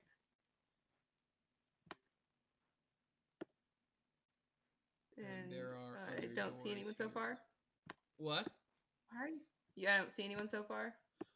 You do not currently see anyone down there. No, it's like, it's once again, it's like 1 a.m. Who's up? Yeah. Just like to. So I will go through and then motion for like the others to like follow behind me quietly. I think I'm gonna have to leave Sugarcube in the smaller room while we go this way. Mm-hmm. Plan. Yeah, I totally would come in the room. Yeah, I'm gonna leave Sugarcube over by the door over here. Yeah, there's the floor is just strewn with blood-stained straw. It smells of dead animals. It's pretty overpowering smells. There are meat hooks dangling from a metal track affixed to the ceiling. You can see that in there. This allows the hooks to be moved easily around the room. In the northwest corner, there is a large hammer on the floor amid a permanent bloodstain. To the south, there is a blood-stained grill covering a wide hole in the floor, and you hear the slight sound of trickling water under that. Just north of this grill, there are two large vats of water. One appears to be boiling, and one appears to be cold. There's also a pair of large butcher blocks with barrels of salt, and in the southeast, there is a vat of cast-off meat and bones. Doesn't this make you hungry? Can I check out the area with the leftover meat and bones and see if I can determine what kind of animals it might have been? Yeah, roll. I think here the best thing to do would be knowledge nature on the bones. Yeah. That's a 22. Nice. Damn. Okay, yeah. You recognize Order of the Beast. The obvious cattle and pig bones, but you also find some dog bones. You find the bones of at least one like young, some sort of large bird-like creature. One leg bone that's like partially splintered. And with some of the cast-off meat, you also find some feathers in there. And I mean, yeah, you rolled high. You recognize these are definitely hippogriff feathers. Yeah, you also see that there's a lot of there's a couple of bones that seem pretty small that you can't quite ID. Like, yeah. Can I maybe like keep the smaller ones to study later, or? Yeah, go ahead. Okay. Add you know, if you look for them, you find, you know, there's maybe a dozen, and they're mystery bones. Small mystery bones. But mostly it's like bones that have just been pulverized, so there's just like they're all shattered up, and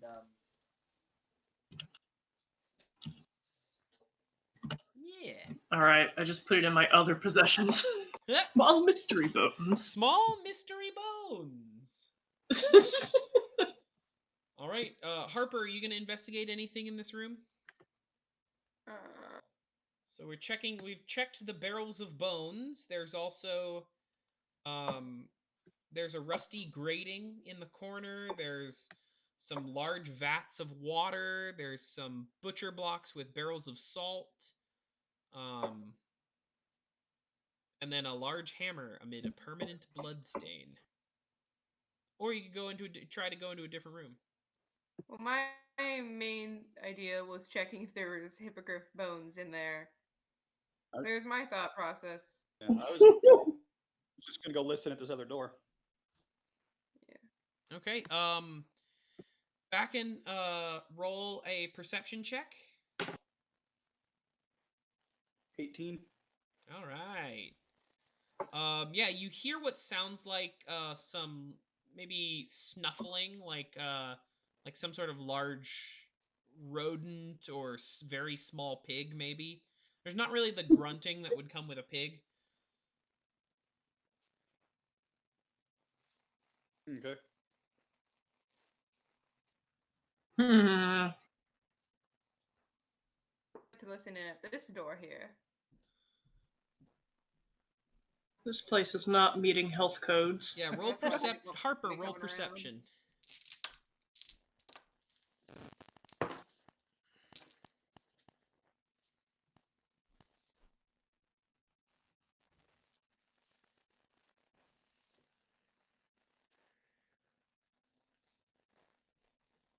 What'd your perception say? 10. 10? All right. Yeah, so you don't hear anything in particular.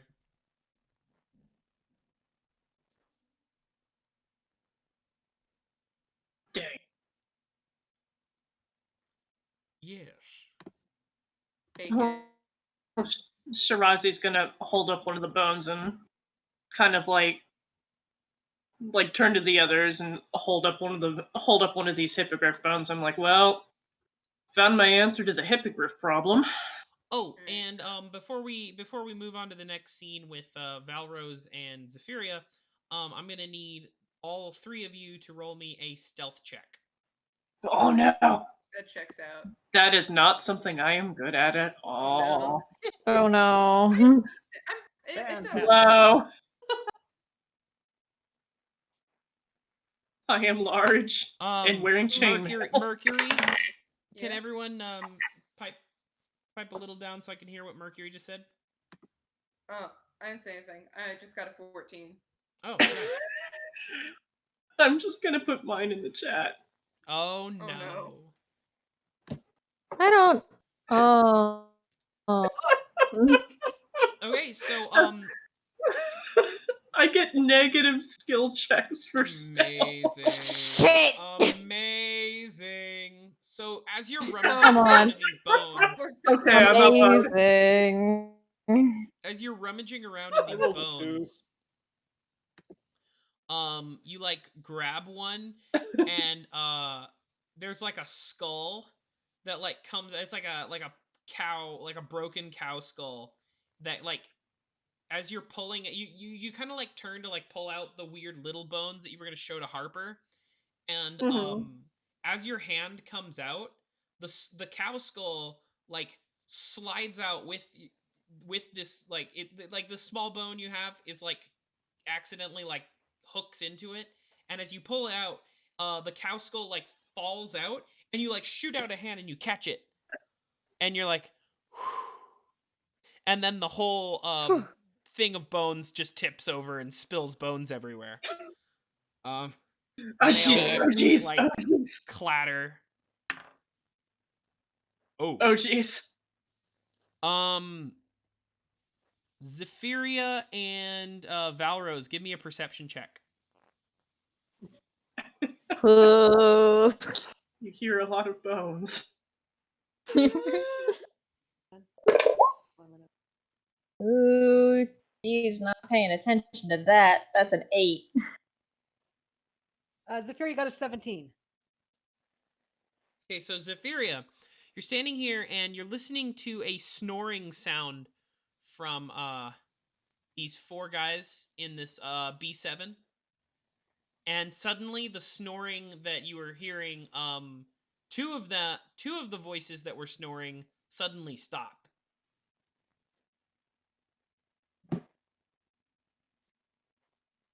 However, the guy you're looking at, he is still asleep.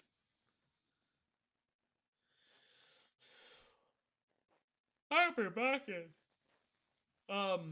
You're in a room, and the person you came in with just knocked over a thing of bones. Did you see Bakin's stealth? Oh. It's even worse. Right? I probably kicked this hammer as I walked by. Yeah, Bakin, you're actually you go to look at this hammer, and you like bend down to pick it up, and you notice like this is a masterwork Earthbreaker. And you're like, oh damn, and Please don't say that. you like toss it from hand to hand, and you notice it's like pretty well balanced. It's like really weighty, so you could use it like a big ass heavy weapon. But as you're passing it from hand to hand, it slips out of your hand and just like and hits the ground. And I'm gonna roll perception checks for some of the other people that are sleeping. Damn. We're very good at this. We're wonderful. So Valros, you don't notice anything, but Zephyria, you hear 3 bodies are stirring in the other room here that you're next to. And you hear like someone going, I wake up. I wake up. There's something going on downstairs. Oh no. Fear. And I think now I'm going to make everyone move on initiative. We haven't started initiative. I'm just saying we're going to make everyone move on it. Soon. So first we'll start with Valros. Valros, what are you doing? Okay. She's looking at this window and she's gonna try and get it open. Oh, I just accidentally moved her under. There we go. There we go. She's back. We're gonna try disable device. See how that goes. Oh, okay. That's a 17. All right. So 17 to disable device. Yeah, it's not a complicated window mechanism. So as you're like not open, you're really focusing on this window, and it clicks open, and you're able to slide open the window. And this guy's still asleep here. Can I grab his bow? I'll allow that as your move action. Grabbing his bow, and I'm just gonna drop it on the ground outside. You just chuck it out the window. Well, Yeah. No bow for you. Yeah. Chuck it out the window. No more bow. Then her sickle. Then she's gonna like take off one of her gloves that's got the little protective fingertips, and hold one some claws to the neck. Just okay. Don't fucking yell. Don't fucking... So, I'm not gonna let you do all that because you already unlocked the window, Okay. basically climbed in and took the bow. But keep that in mind for next round. We'll see. Okay. All right, that brings us to Bakin. Bakin, you just dropped a big hammer.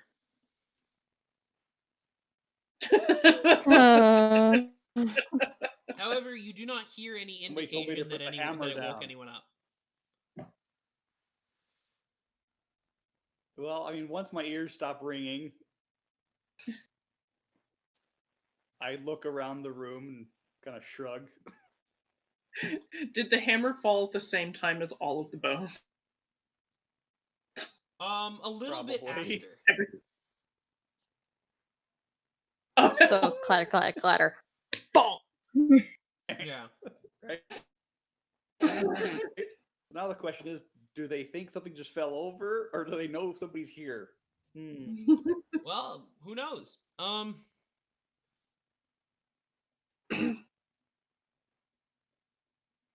Well, I guess we should just move forward, right? Yeah. Yeah, that makes sense. I'm gonna open the door in front of me.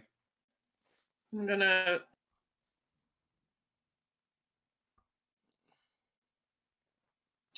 say Sugarcube's wandering in.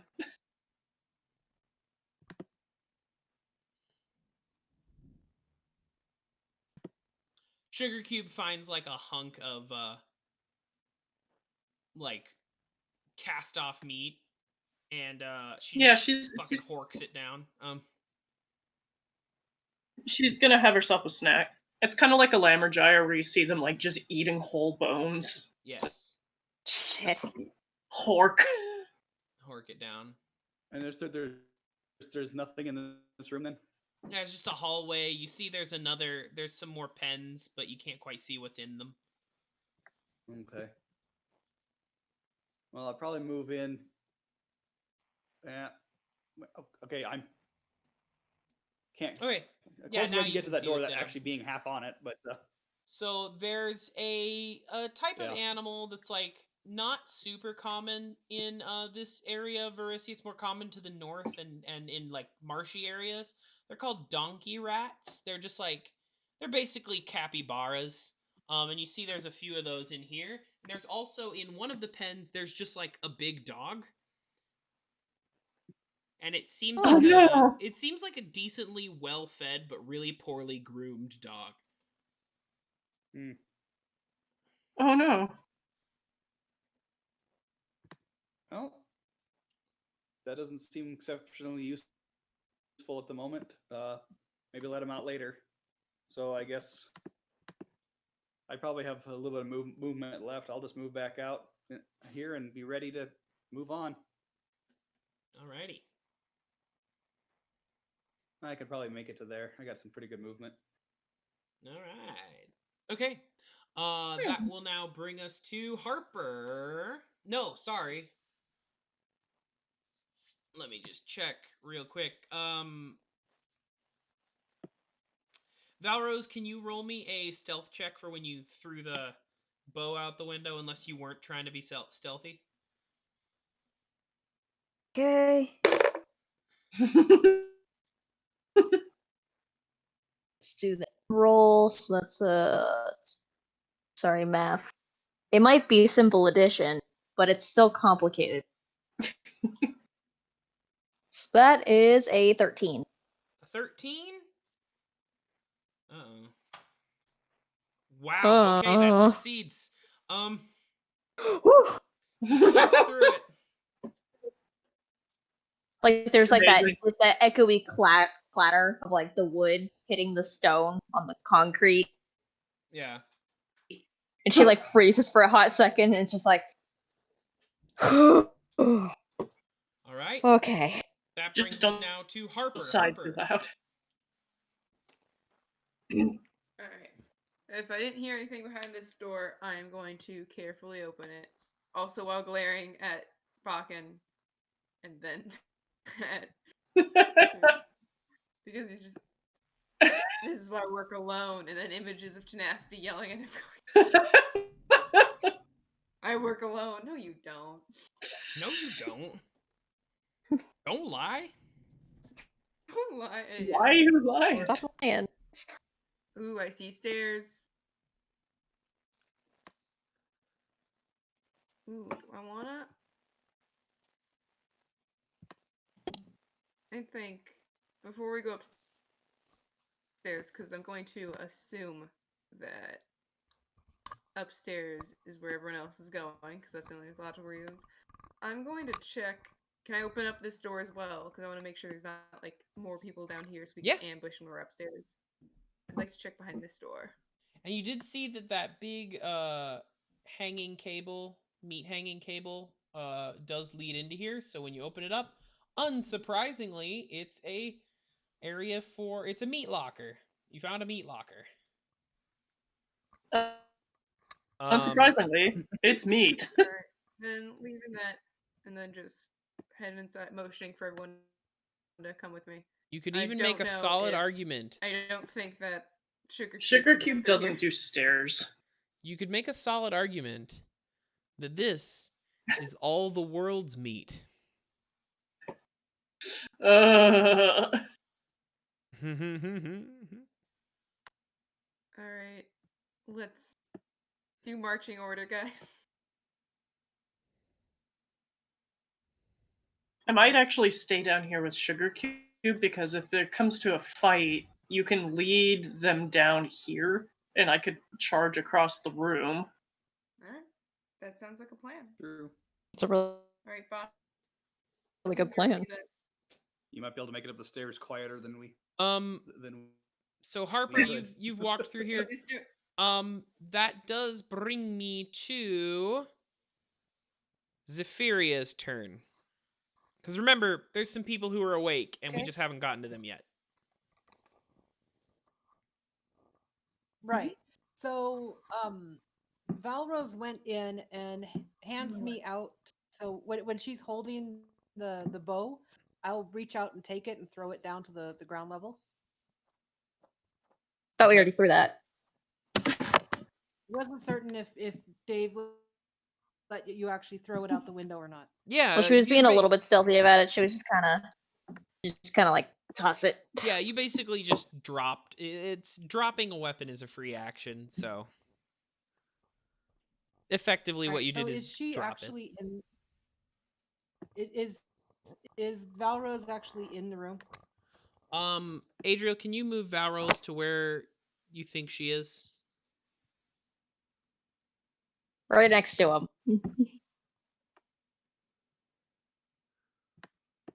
Okay, Unless so we needed to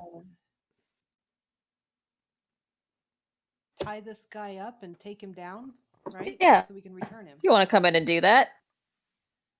I like that plan. So I'm gonna come in through the window and basically roll him off the bed onto his front and start tying his. Let's not make too much noise. Well, it's gonna sound like he's getting up to the people in the other room, right? But if they come in, don't know if they will. all right. But still try to be stealthy. I'm gonna try to be stealthy. So, man, Roll stealth. wish I had some chloroform right about now. Huh?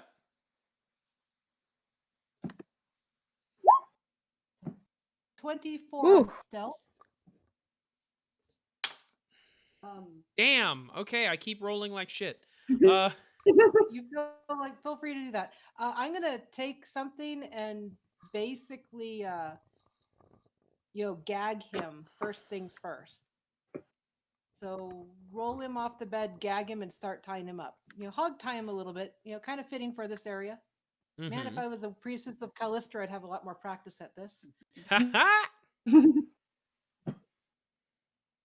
All right. I only interned with them for 6 months. Yeah, roll. I think to see how well you can tie someone up, roll sleight of hand. I think that makes the most sense. So 17. 17? Yeah, it's okay what you're able to do. However, as you're doing that, people don't sleep through getting tied up, and he's gonna be like, what the shit? What's Baby, going on? I heard you're into bondage. Shut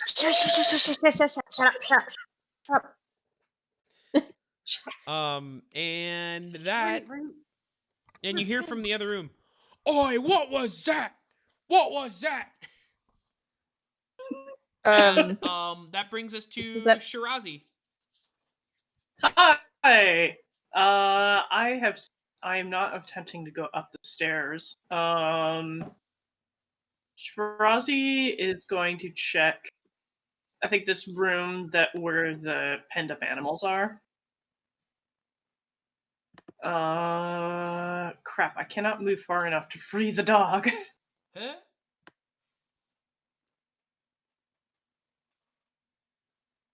Yeah, the dog like goes up to you and just kind of looks at you like contemplatively. He doesn't look sad. He's Please just like, connect with the dog. He's like, "Hello, I am a noble and humble dog."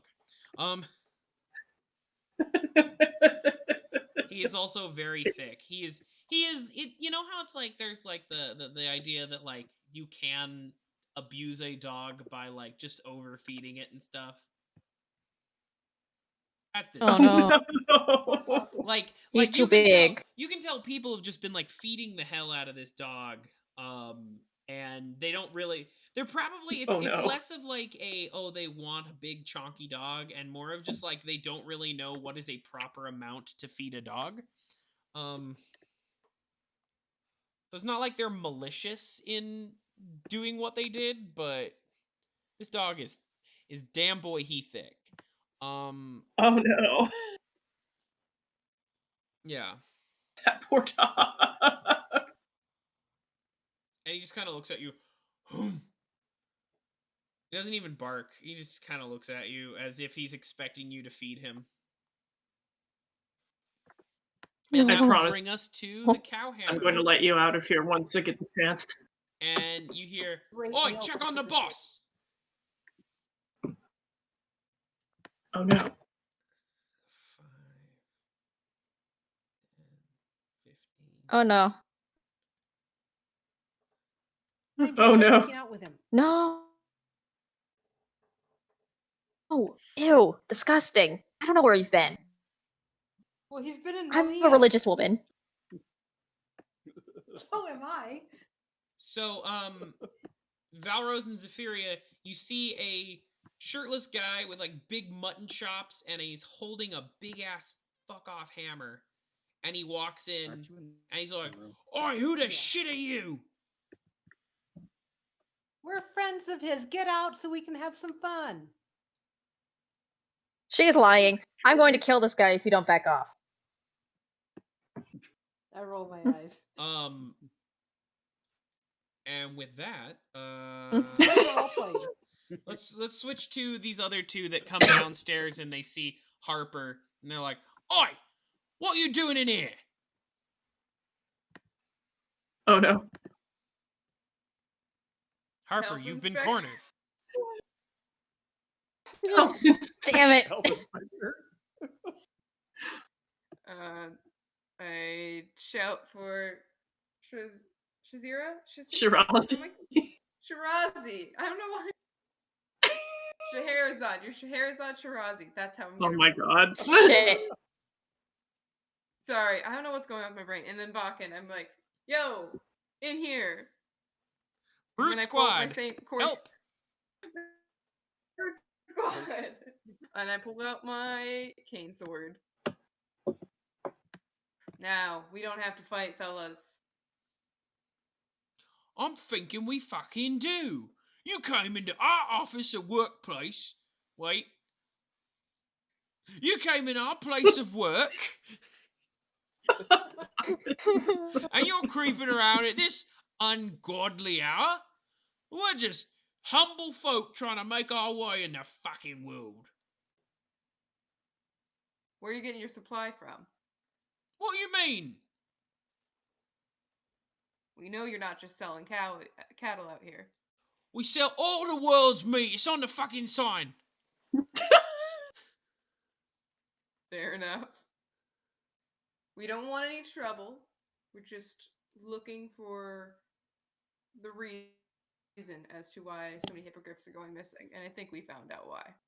We don't fucking know nothing about no hippogriffs. The beast brings the meat. The beast? Yeah, the beast. Who is this beast? Yeah, he sings a song, you know? And you don't know where he gets the meat from? No, he goes out at night, he gets some meat, meat's there in the morning. You don't think that's suspicious? Sketchy. Think about this So fucking good. economy right now. In this economy? In this economy, I ain't asking no fucking questions. Shirazi, I mean, yeah, they have a point. In this economy? I can't hear you. I'm all the way in the back room.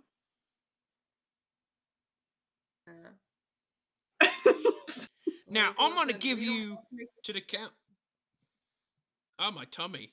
I'm gonna give you to the count of 5. Or I'm gonna put this, or I'm gonna add you to the meat pile with my big ass hammerhead. Jesus.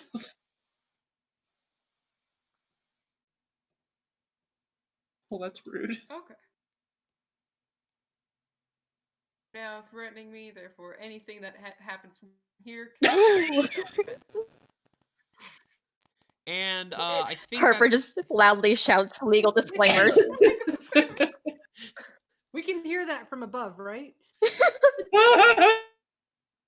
And I think that goes to, we're gonna switch now to Valros. So Valros, you guys just burst in on you, and you've got their boss hogtied, and they're like, "Hey, who are you? Wait, Hey, bada boom!" She's picking him up, one clawed hand into his fucking shoulder, and the other that's got this cut going right to the skin on his neck. You guys step any closer to me, I will tear his jugular out. And Varric is just like, "I am not very much used to you as a prisoner. Oh my god. Oh shit. Oh. Hey, if everyone stays really cool, I can bring you in alive. Oh no. And he's just like, Everyone stays. He turns to these two guys. He's like, "I would very much like to remain alive, thank you." And the other two are like, and this guy who first walks in, he like hoists his hammer. He's like, fucking kill him. See what I care. Oh no. He's calling your I bluff, don't like that. Valros. What are you gonna do? That's not cool. You're gonna just drag him closer to the window. Okay. We're gonna go. We're gonna go.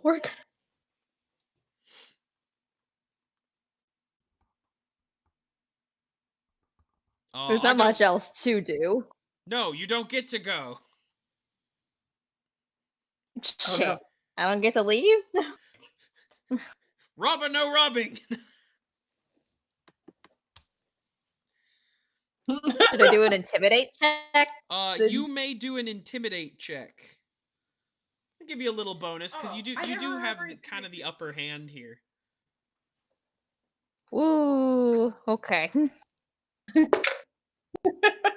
Oh shit, nat 20, baby! Oh! Very Okay, so scary. I said earlier, he said, "See what happens." In fact, he looks and he's like, she ain't fucking kidding. Oh no. Oh no. Yeah. They Look- probably like see the little symbol of Pharasma on her belt, just like, I'll send this fucker to the boneyard, babes. Well, it's should less just that they kind of care leave about right him, about and it's now. more that you're starting to think that it's more that, like, once you kill him, what's to stop you from going after them? So if they build some goodwill with you now, Exactly. yeah. Everyone stays nice and chill. Okay, I don't have to tear out more than one throat. How about instead we have an agreement that we come to. What did you come here for? Oh, my good sir, what's your name? Are you the fucking deserter? Because if you are, really, you're the only one we want. Who are you addressing right now? Well, this is Varric, right? The one that she's holding. Oh, he looks at you and he's all The like, guy, the okay guy. so you're like, oh, are you Varric? And he's like, yeah. Okay, the rest of you can go. I don't have to. We only want this one. I think it's fair. I think it's only fair that we mention that, okay. I think it's only fair that we mention, and he, like, kind of, like, points he, like, wiggles one finger free and he points at the other two guys, that they were also deserters. Well, you're kind of, well, you're the only one that was named. The And captain we can- just wants you, sweetheart. And you see the two guys with hammers are like, ah ha ha! Another great day for Parnes and Carlo. Okay. Yeah, You can go. We just want him. And if you just take all of your friends, I'm guessing there was 4 of you, so 2 of you probably went to see our other friends. If we just don't fight, we can all get out of this nice and clean, you know? So the first guy If we walks just up bring to him Varric. and we don't shed any blood, but Yeah, so the first guy, Carlo, he's got big bushy sideburns. He walks up to Varric and he's like, hey, Varric. looks like being a soft-hearted wussy finally caught up to you. Should have fully committed, asshole. And he looks to Valros and Zephyria and he says, okay, yeah, you take the trash out. I do sleep here, so I would ask that you leave this room so I can use his bed now. not a problem. Okay? We'll be having a good day. Thank you, gentlemen. Cool. And Let's that will bring us go, now pretty guy. That will bring us now to the basement with Bakin. Bakin, people are brandishing hammers at your the person you came here with, and they and this person you came here with just drew a cane sword, which while a cool weapon, you recognize these two guys are both wielding big ass sledgehammers. So Oh no. Yeah. Yeah. Well, I mean, that's what I'm here for, and I have no idea what's going on upstairs. So I think we're here for a fight. So I'm It's a gonna move up reasonable here and I'm conclusion. gonna hit that guy, because that's the way this works. yeah, you see he like brandishes his hammer. Harper like draws his little like cane sword. You see like he's like, and then you just come rushing out of the shadows. ah! Right? Oh shit. Choo choo. And what do you? Choo-choo this motherfucker. Oh fuck! They didn't have time. Does a Nobody 24 sleeps in their armor. So what? Shit. right? Does a 24 hit? 24 definitely hits without question. Probably breaks a few bones. Well, you know, that happens. You're basically fighting against his touch me AC too. So Cool. Let's see here. So that would be 12. 12 hit points. all right. And what are you hitting him with? I have that heavy flail that we picked up last time. The Oh, skull shit. one from that weird ass priest. So you just whoom, and you Nice. just crack this guy into the wall. So you swing your big heavy flail around, and it just smashes him into the wall. And while it doesn't kill him, like you see, like part of his ribs are now concave. And he's like, "Oh no!" Oh shit. I was wrong. It was 13. It was 13 points. Oh, he looks even worse then. Cool. Right. He looks slightly worse. One more rib just spontaneously breaks. Oh, Shit. just hear, oh, it was like a delayed crack. Right? Oh, I'm not so bad. Oh, never mind. He's like, oh no! He tried to breathe. He Right? One of the broken ribs just stabbed him in the lung as he took a breath. He's like, ah, shit. shit. And you see this other guy standing at the top of the stairs with his hammer, and he's like, oh my god! Oh my god!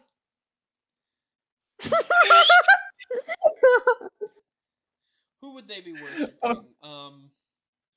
Oh, sweet merciful Abadar.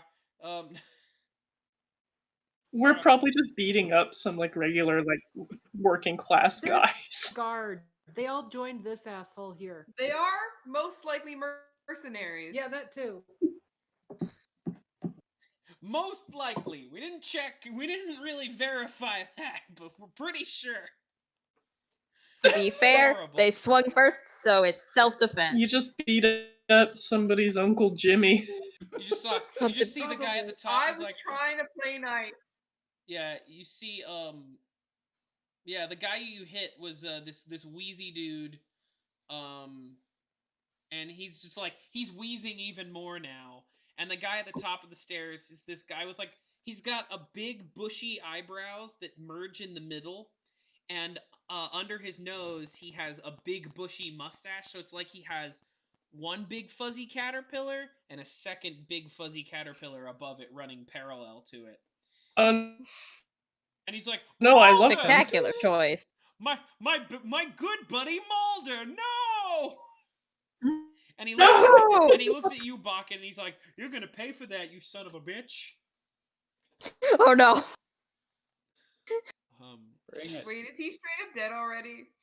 He may not be dead, but he is heavily, heavily wounded. Alright, we can fix that. Ugh, Oh no. I could probably say. Hey, we can fix it. And that would bring us now to Varric, who is going to chat with Zephyria and Valros. He's gonna be like, "Look, I know I abandoned the guard, but the city watch is completely ineffective at actually serving the people. Okay." So you're here getting laid on the regular is helping more? Okay, that's Okay, I don't come to your house and tell you that like reading a book is meaning that you're not doing good activism, okay? Like You haven't left. oh, I'm sorry. I deserting forgot that the only the way to be a good guard. activist is to never have fun ever on your leisure time. Okay. I think Captain Cressida will have something to discuss with you. She just asked us to retrieve you. Yeah. You know, we're a Look. little bit mercenary that way. It's good money, and I look at the two guys. If you leave, then we become customers. No, we don't. Look, I appreciate Cressida Croft. She's got a lot of heart and all of that, but the people needed food, and so I thought that maybe the smart thing to do was come work for this business, come restart this business, sell meat at a reduced rate, and I knew a butcher, and I had 4 guys willing to come work for the business, so I think I'm the good guy here, and you're the assholes from my perspective. Yeah, from your perspective, your butcher also crawls out of your house like a fucking night crawler and then comes back with random meat. That's gotta be at least some health code violation. Yeah, right? Zephyria? That's like a health code thing, right? Wait, hold the fuck up. What? My You butcher got, does like, what? Yeah. dogs and cats and griffins. Yeah. It's not pig and cow down there, dear. I mean, You're killing other things, and we're not even certain if there's not kids in that mix. Yeah. You don't check with your meat guy? He's a fucking professional butcher. He crawls around on the roofs like a goddamn choker. I'm pretty certain some of the meat is choker meat I mean, too. okay. I've heard rumors. Okay. He's a little bit eccentric with his weird ass song that he likes to sing. Sure. But he's just a fucking elf. Like I'm not gonna he says it's like a traditional elven song. So I'm not gonna like tell him that he can't be weird and like he goes out and he gets meat, but he's assured me that it's like legit. Like he's not you're saying like stuff that he's supposedly going out and killing. That's an extrapolation on the facts, obviously. Like where's your evidence? Have you checked the bones at all? I'm sorry, I don't go through animal refuse enough apparently for you. Have you checked the bones? Don't. We haven't. No, but there's enough missing hippogriffs to put the pieces together. Can I finish gagging him now? Yeah, please do. I don't really like listening. Actually, while he was talking to you, he was rolling a stealth check and a sleight of hand check to escape, or an escape artist check to get out. And he rolled a nat 20 on his escape artist. And so so he is gonna get a combat maneuver. He's gonna try and wiggle his way away from you with an acrobatics. Shit. Please roll a combat maneuver to grapple him. Okay. We'll see if you were able to. This is How do you roll a new. combat maneuver again? CMB is your strength, your dexterity, your strength modifier, dexterity modifier, and your base attack bonus all combined. And if you have specific bonuses to certain abilities. Okay. So then with dex modifier, let's 14. Does a 14 work? I just rolled a natural 1. Shit. Well, you're not holding him. You're welcome, Dave. A 14 It was a will tie, so we got to do a roll off. Okay. Roll off. Do I just roll the same thing again? Yeah, roll the same thing again. Get into the dice thing. Okay, so that's a 13. Okay, he is able to wiggle away from Valros, and he is going to he is going to jump out the window. Shit. Oh no. And off the roof, and he is going to need to roll an acrobatics or take falling damage. Ooh, nat 20. Oh my god, please. He lands. Did he really roll a nat 20? He lands in like a really sick roll, and he like comes out of it, and he's like, parkour! And he just, he's going to start taking Fucker. He just yells parkour and runs away. He just runs away. Hey, Elise, does Sugarcube have any specific polls? Not that I know of. Okay. Nothing that I can get through from hanging out with her enough. No, probably not. Plus, we're in a completely different room, so I'm not sure. That's true.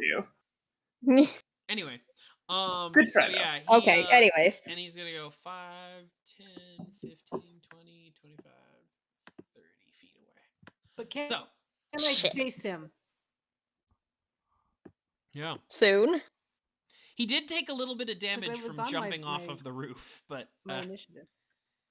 Anyway. Yeah. So that brings us now to Harper. Harper, there's a dude who just got like very grievously injured, and he's like sitting against the wall. He's not dead, but he also looks like he doesn't want to fight anymore. All right. Harper turns to the person standing, and is like, "All right, listen. I really don't want to have this go any further. Like, we just need you to like stop using. I don't know who's your supplier, but you need to find a new one."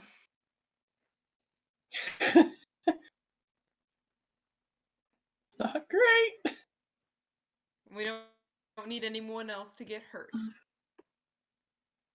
Shall I roll some form of charisma check? Roll intimidate. Or diplomacy. Intimidate? It'll be Okay. harder if it's diplomacy, but that would also work. I'm gonna roll diplomacy just because it's 3 times better than my intimidate. Fair enough. Yeah, that's fair. He is generally trying to be diplomatic. He's like, this is kind of a threat, but also, like, I genuinely do not want to hurt you more than I Yeah. need to.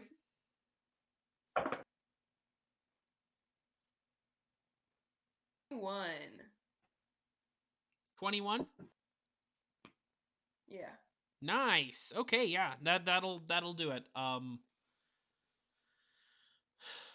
was making it hard, but apparently when you have 3 times your intimidate, then you are fucking set.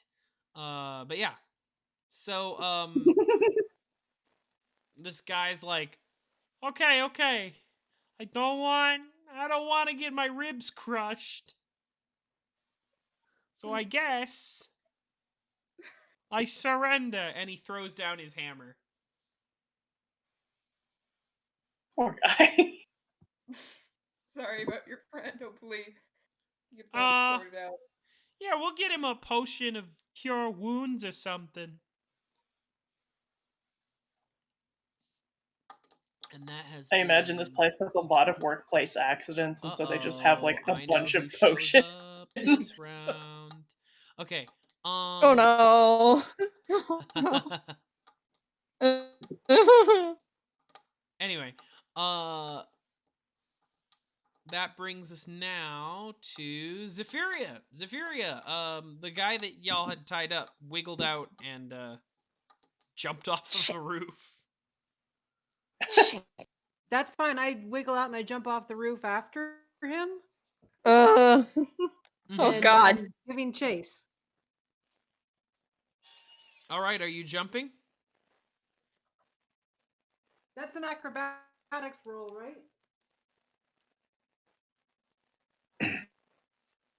What? So would the I'm basically jumping, but I've got the shoes of spider climbing. Yeah. So what I'm doing that running down the wall thing. Okay, so you won't get the benefit. So you won't basically be able to jump 5 feet. You're gonna have to subtract the distance, so 15 feet from your move speed, basically.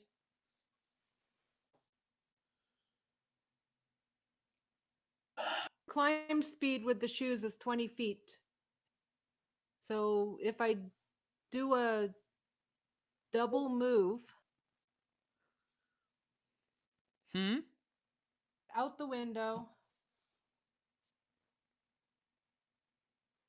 down to street level, and then chasing him for my next so the first move is out the window and down to street level. And then if I double move this, I got 30 move on the street level. Would that make sense? Yeah.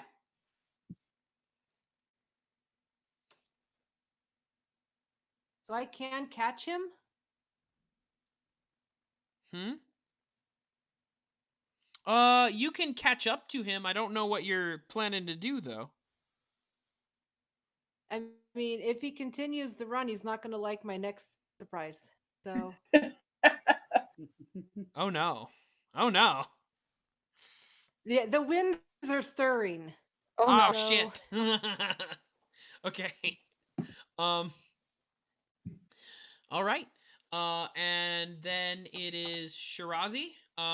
You heard commotion. You heard the sound of a guy getting fucking slam jammed with a flail. And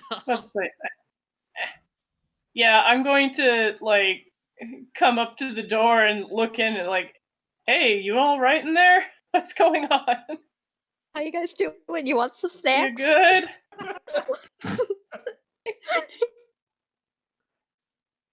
Are y'all good in here?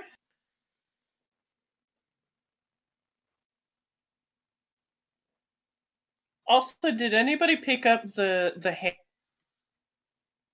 hammer that Bakin dropped? Did he pick it back up?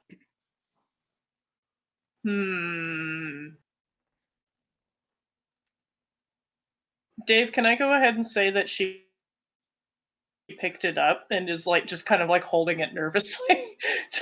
Sure, yeah. Okay. Wait, do I you don't not have a think. weapon? Huh? Wait, do you not have a weapon? She has a lance, but there's not exactly a lot of room in here to use a Fair lance. enough. They are very long.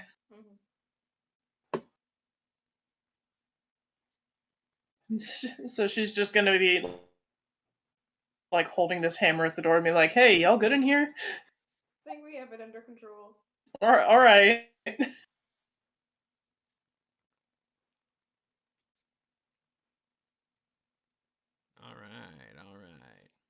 I feel like, I feel like we should probably start getting the heck out of here pretty soon if we've already found out what we need to know. Yeah. And it looks like people are waking up. Yeah, we gotta make sure everyone else is safe too. Why don't you try to think? Should we all head outside? Yeah, I would suggest we head outside then. Where do y'all want to head outside from? All right.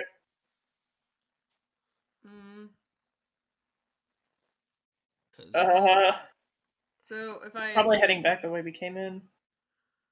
Probably. Well, I'm tempted to go upstairs because I'm like, well, what if our friends still need help? But if you try to go upstairs, you'll just see like, all right, we need to go kill your boss now.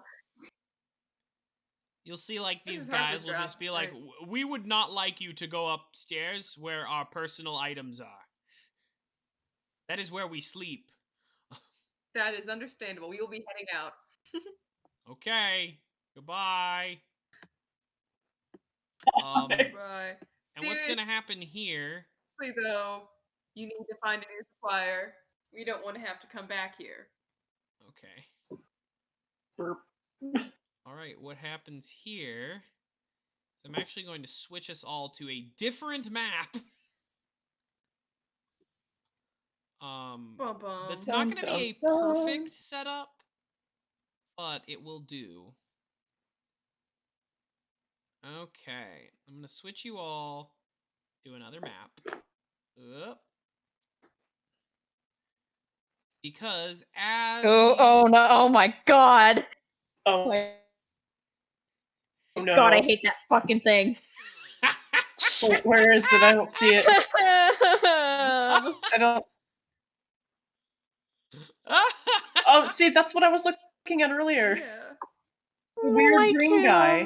That's what I was asking about earlier, because I didn't know what the heck that was. But the one you kept pinging was I knew exactly who it was, and I really didn't. You were pinging a different guy, though.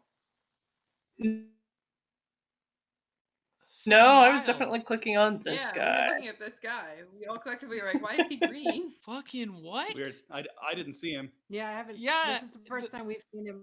The mini I had out was Wait, did only half of us see him? I guess only half of you actually saw him as that mini, because I had a different mini that I had set up for him. No. Weird. Fucking wild. Anyway, okay. So anyways, here's Wonderwall. So I've put you the building that's right here in the bottom corner. We're gonna say that that's all the worlds meet. Valros, you are technically on top of it still. Zephyria, you have gone out the alleyway here. And all of you, as you like head out of this building, what have you, you all just hear a little voice as you see a black cloaked figure with a big bleeding bag, and he's like, "I am the beast who cuts the meat."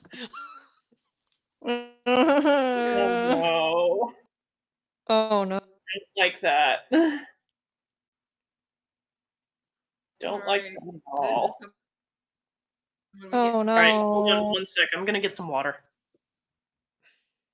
Water. Thirsty. Yeah. I get hydrated. This is gonna be a tough one.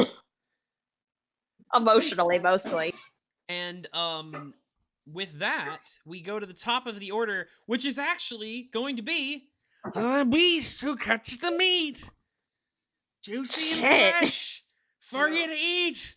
And you see he looks down and he says, "Ah, I see that it's time to cut some little sheeps." And he throws back his hood, and you see that he's an elf. And he's gonna take a potion, and he drinks it, and he starts to grow bigger. Mm. Oh no. Though you can only see he's an elf not because of his face, because his face is obscured with a really creepy mask. And I will find a picture of that to upload in a minute. Does anyone want to give me a knowledge religion to try and tell what this mask is? Sure. I can do that one. I'm very good at being smart about 22. if my page did the thing. Okay, Just 22 a was sec. like had the on the lower end of what you'd have to roll. thing to the thing. Put a thing in a Oh, thing. that was a 15. So Yeah. Valros, you do not recognize what these masks are. However, Zephyria, you've heard about these things before. In fact, you've heard no good things about these things before. Let me get a picaroony. It looks like this. ugh. That's kind of terrifying. For those that are not familiar, this is a Oh, that's skin. gross. This is a skin saw mask. It's worn by That's members of the Skin Saw cult, which is a disgusting. church that worships Norgorber, who is the god of like secrets and serial killers. Oh, Friendly. Oh. And the Skin Saw masks are I do like not like it. worn. They're worn by cultists of Norgorber. And they are made from a patchwork skin of their victims. Gross. disgusting. That's unsanitary. But you see, probably the most scary thing that he's got, though, is not the bleeding bag or the creepy mask he's got, but the fact that in his one hand, he is very effortlessly wielding this oversized butchering axe. And it seems like it's really, really, almost magically sharp. Oh, gross. And he grow to big size. I don't want to. No, I don't want why him to is be he big. bigger? No, he big now. What is that Varric dude's reaction to him? And Varric is looking up and he's just like, this is the scariest fucking thing I have ever seen in my life. He stops running towards this, and you see like dust is kicked up by his barefooted heels digging into the ground so he can turn around, and he turns towards you and he's all like, hey, how about this? I will go with you if you kill that fucking thing. Or protect get me from that that in fucking writing? thing. I really just want to look at him and say, "Come with me if you want to live." Yeah, yeah. Beautiful. Good. So the beast who cuts the meat just drank his potion. That was his turn, and that brings us now to Valros. Valros, there's a big Okay, spooky dude. She's still on the second floor of this fucking thing, but she like leans out the window to see Zephyria, to watch Zephyria go, and she's like, if I do that, I might die, so I'm gonna take the stairs. I'll be a hot minute. She like looks to the left. She's like, "Why you guys? Holy fuck! Sweet Pharasma! What? Sweet Pharasma, what the shit is that? And this is she's like ranting it. Well, you can hear her kind of ranting and yelling while she's going down the stairs. And this is why you gotta fucking hire the right people. You gotta go You gotta interview them fully. You can't keep doing shit like this. You can't keep doing it. Actually, Adriel, you do see that there is a cable that connects these two buildings as part of the shingles. So instead of needing to walk back inside and take a whole minute and miss 10 rounds of combat, you could just walk over and use this cable as like a walkway. Well, I guess we gotta do that. Yeah. She's like, okay, this is why you gotta fucking vet and do background checks. Goddamn. So like, what? Being really 1, moderate. 2, 3, 4, 5. So that's 25, 30. Here, let's look at this. Oh God, why? God, you really? This is who you hired? This is your reputable source. And you just see Varric go like, I'm gonna level with you. I'm gonna level with you. This guy has worked for me for a total of 1 week.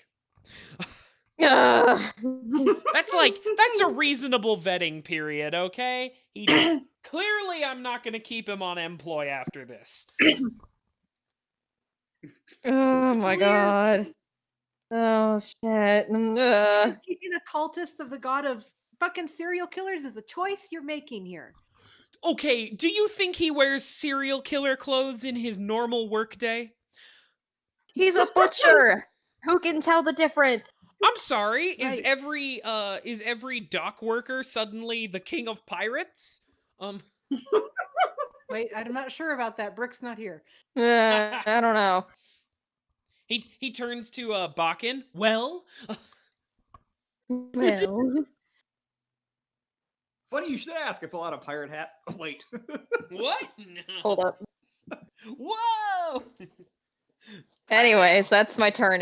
Wait, no, I can do 2 turn. I can do 2 move actions. So duh, duh, duh. Oh, you were just gonna go and throw some fucking hands, Duh. aren't you? She's not. It's kind of a fear reaction. It's kind of a gotta kill. I like that her fear Gotta reaction send you to the is- boneyard. I like that her fear reaction is to just charge towards the danger to throw hands. I think that's pretty fun.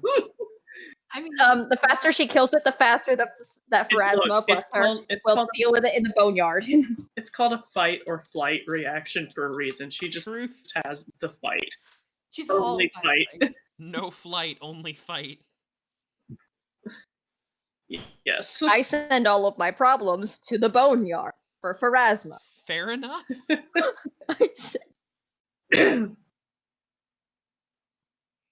All right, that brings us now to let's see, that was Valros. Bakin. There's a big scary dude with a big scary axe. Yep.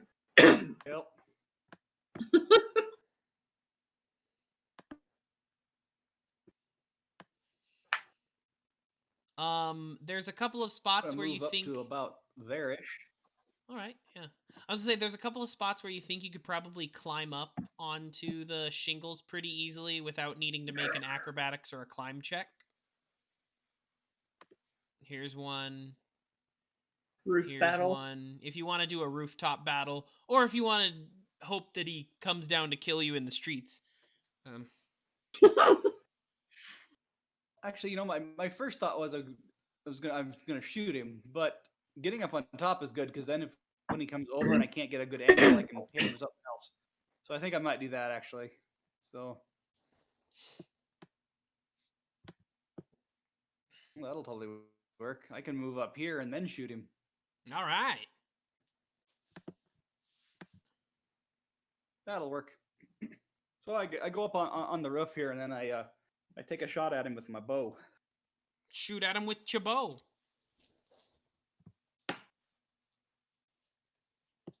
That is a 19 hit. A 19 will hit, especially now that he is large.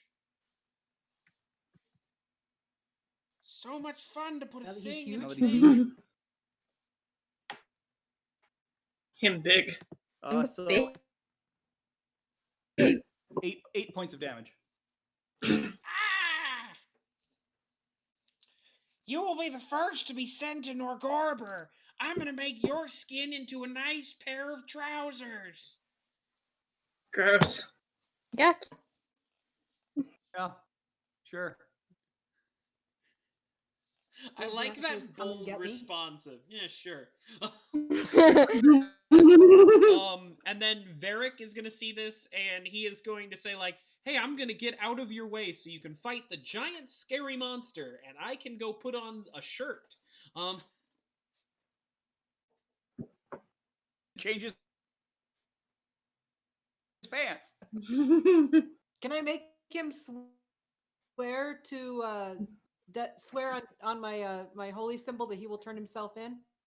If you think that will mean anything to him, you can absolutely do that. I'm not sure if it will.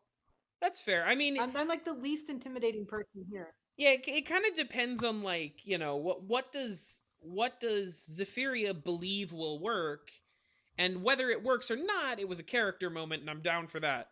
Yeah, so I totally grab him as he tries to get by me, and I'm like, if you go now and survive this, then you need to turn yourself in to Captain Cressida and let her know that we're the ones who talked you into turning yourself in.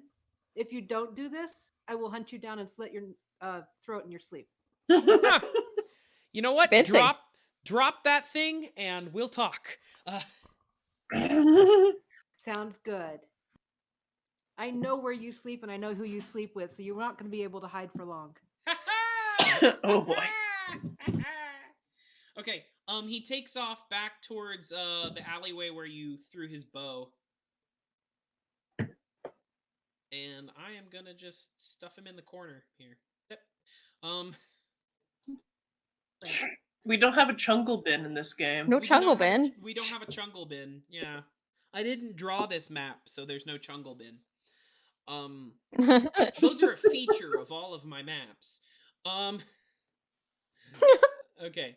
So that brings us now to Harper. Harper, there's a big scary guy. Just a guy. Well, I can't move that fast, unfortunately. So I will go as far as I can to get closer to him, which is like here. And it's still too far away for me to shoot him with my crossbow. Oh, And I have no magic, so Ganbate! Do your best. You want to grab that dude who just ran back by you into the house. I have a feeling we'll be able to find him later. Probably. I'm much more concerned about Scary Butcher Man. Great. This guy.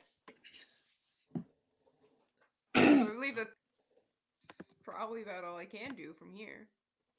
all right.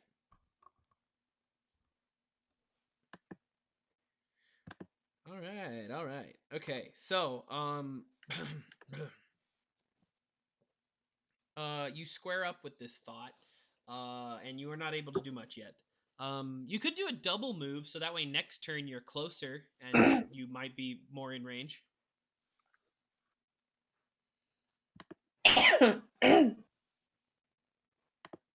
Mercury, Yes? you can do a double move if you want. All right. Then I will also. Can I make this jump? Which jump? This Oh, one. Corner That's to a corner. wire, so you can walk across it with an acrobatics check. Sweet. I'll totally do that. Roll them acrobatics. All right.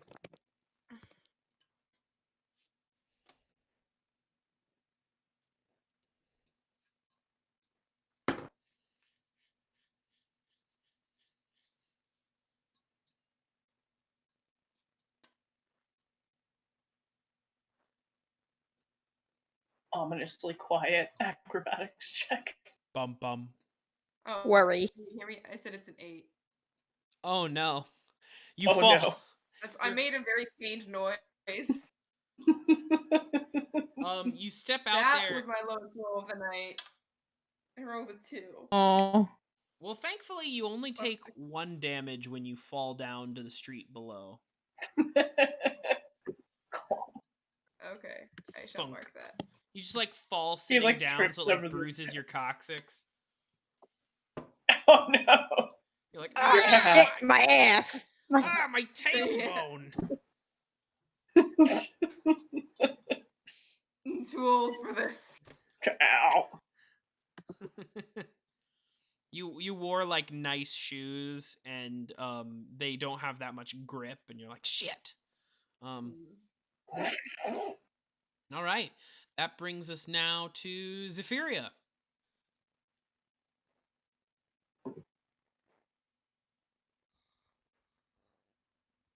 He's definitely up on the roof, isn't he? Yeah, he's like way up on top of this roof. Yeah.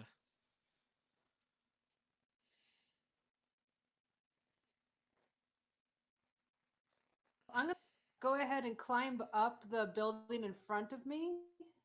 All right. 10, 15. Doing my best to get there. Okay.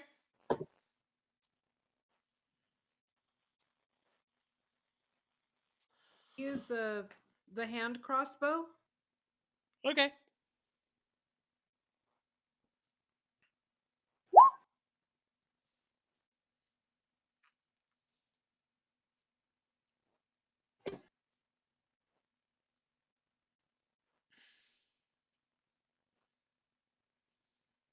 What you got? 13. Does that hit? A 13, unfortunately, will not hit him. It like sticks in his armor. Okay. Oh no! Well, that'll make him angry. And that brings us to the final person in initiative, which is Shirazi. Hi. Well, thankfully, I don't need to try to climb up things.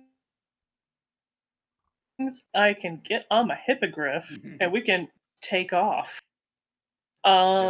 Is it a full?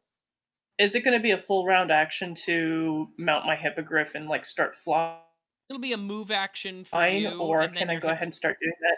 So you get to take a move action, and then your hippogriff takes a move action if you want. And so you can take one move action and one standard action each turn. So. Okay. Well, I know I can take a swift action, and since I can see this guy standing on top of a roof, I'm going to issue my Cavalier's Challenge. Oh! Ooh. How does this manifest?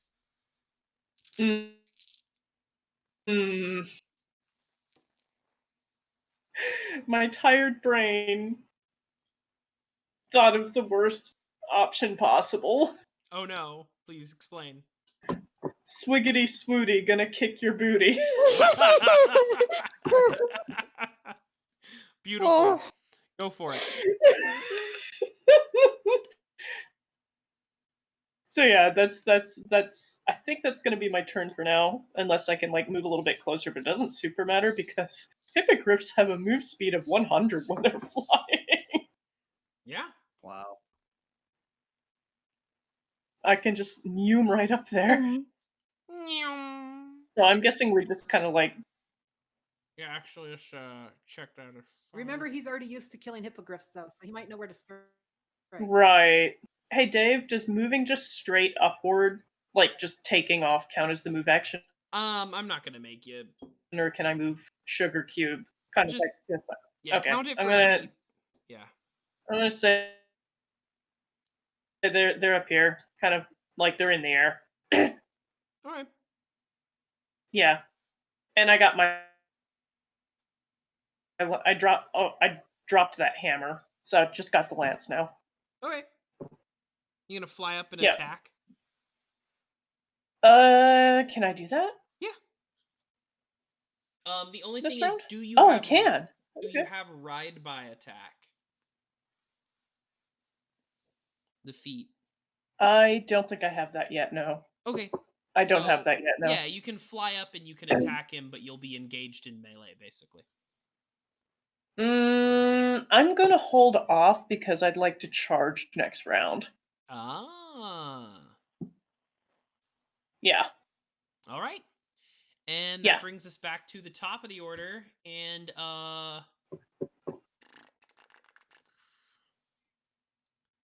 he's going to start stomping. But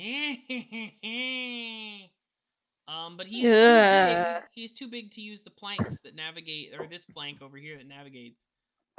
So 5, 10, 15, I don't like his noises.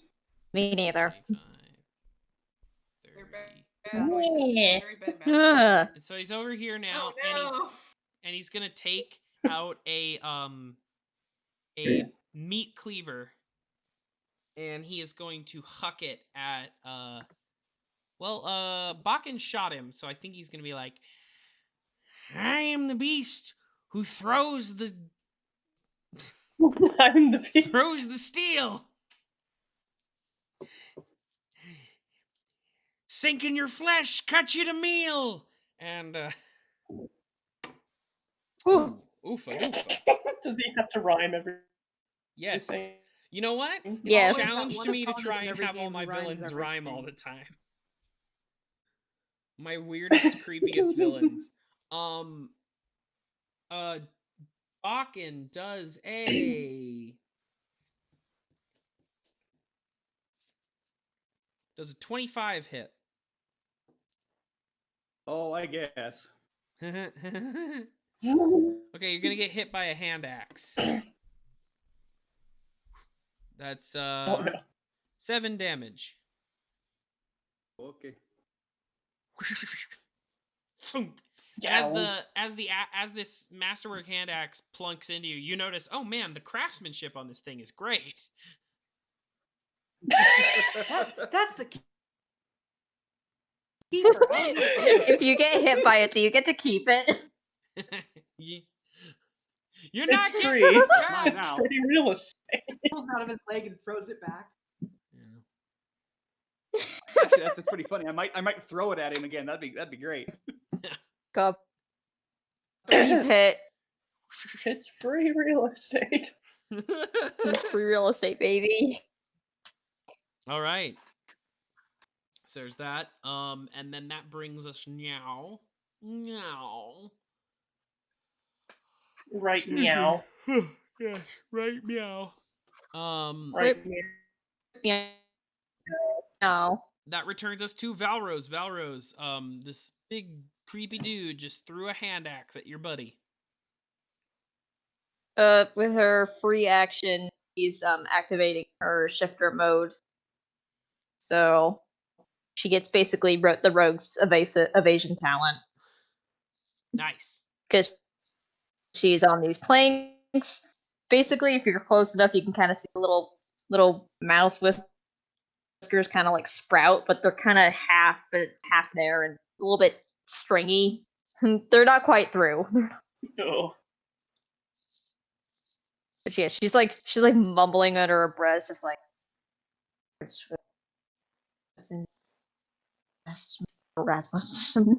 she gets up to this fucker. Oh. Gonna swing at him with a sickle. Sickling. Nice. Get him.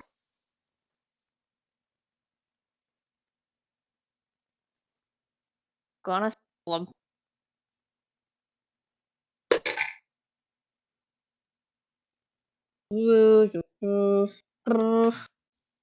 Does a 16 hit?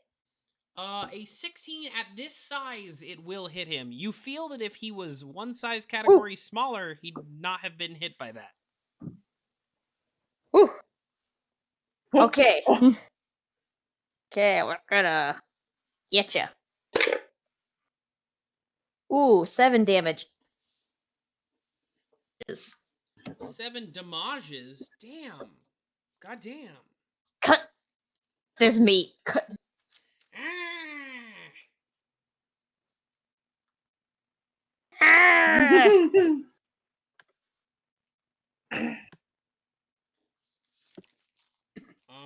And then that brings us to Bakin. Bakin, you just got hit by a really nice hand axe. What are you gonna do?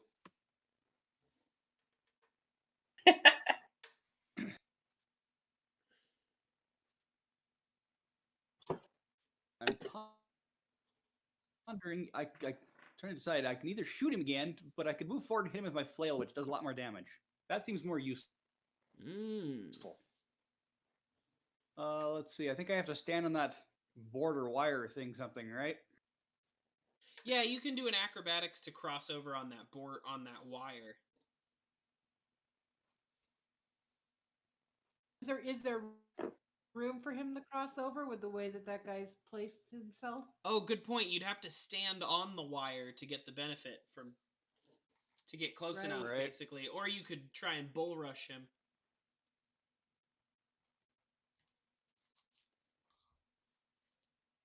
But I do like the mental aesthetics of you fighting him while standing on a big wire. The aesthetics. Fantastic. I love the kind of concept. It's kind of funny. I think I'm gonna try it. So I should roll a athletics here first. Yep. How about 16? Yeah, perfect.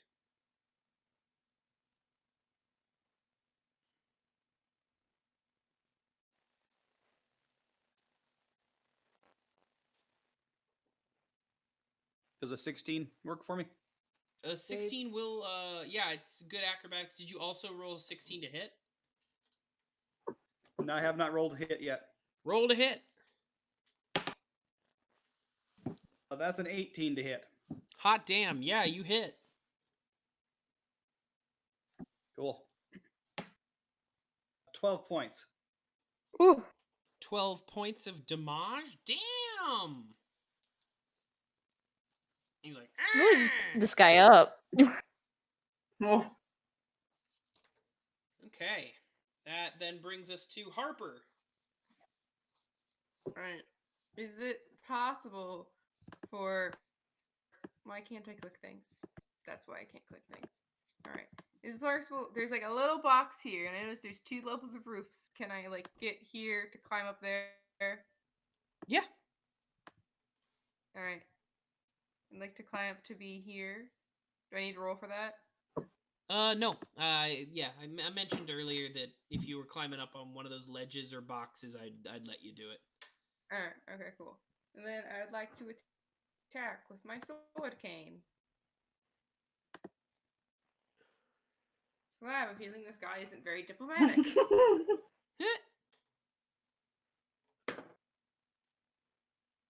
16. Woohoo! Yeah, that'll hit.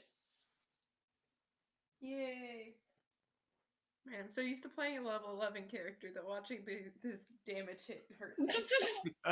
Baby damage. Little teeny. And it is 5 damage. All right.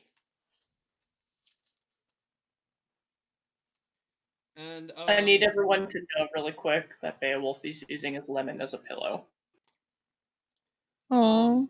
Very important information. Zephyria, you actually notice that suddenly Varric Van Kaskerkin appears back in the alleyway that he ran down, and this time he's got his bow. And he's gonna be like, I brought you into this city, but by shit, I'm gonna bring you out of it. And he's gonna shoot an arrow at the beast. Oh my god. And hey, he look, whiffs it. It swings wide. Remembering his calling after all. He's helping.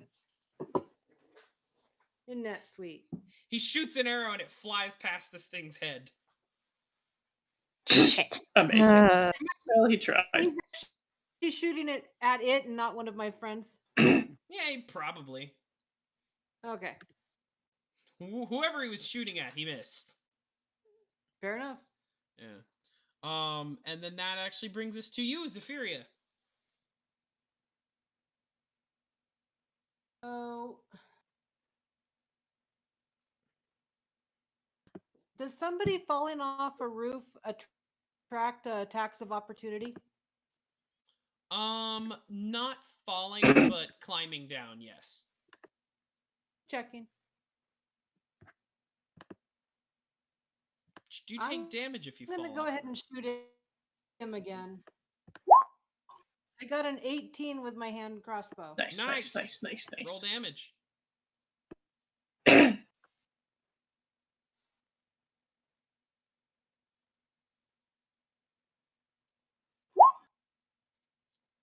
3 damage. 3 damage. Moving closer.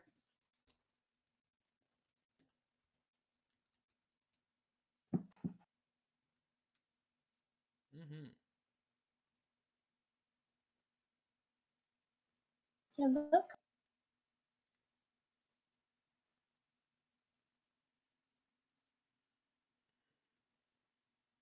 All right. That brings us now to Shirazi. Shirazi, there's a guy in a target-rich environment. What you gonna do? Yeah, can I go ahead and charge this guy? There's nobody directly in my way right now. Go for it. Go for a charge. Okay, I've never rolled a charge before, so give me a sec to read on this. Okay, so I get a +2 bonus on my attack roll. Okay. All right. So we doing a big old charge right up to this fucking guy. All right.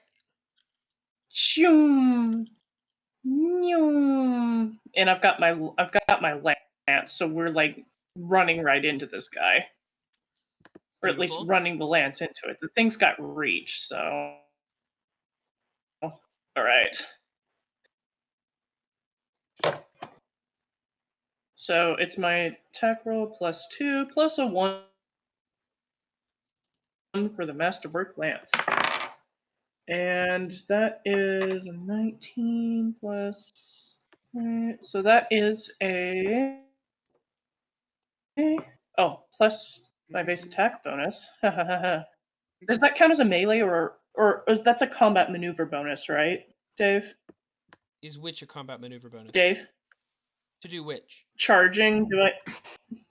No, charging. You just do an attack roll at the end of your charge.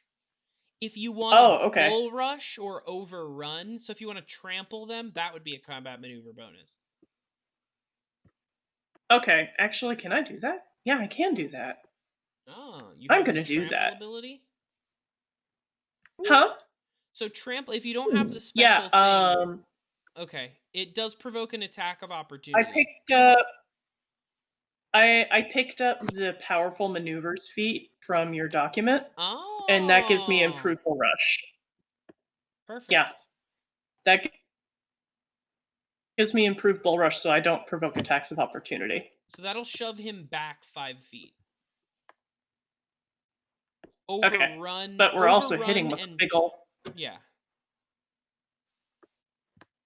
So, but we're hitting him with a big ol' lance while we're running into him, right? Mm-hmm. Or does it not actually attack? Okay. Well, one of you can attack, one of you can bull rush, if you want that to be. Okay. Hippogriff can bull rush? Does that count? Or does it only count?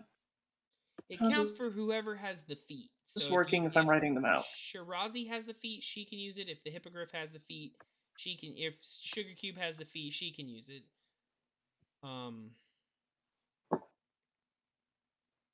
Okay.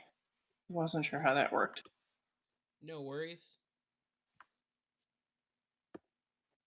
Well, I'll go ahead and do the bull rush then.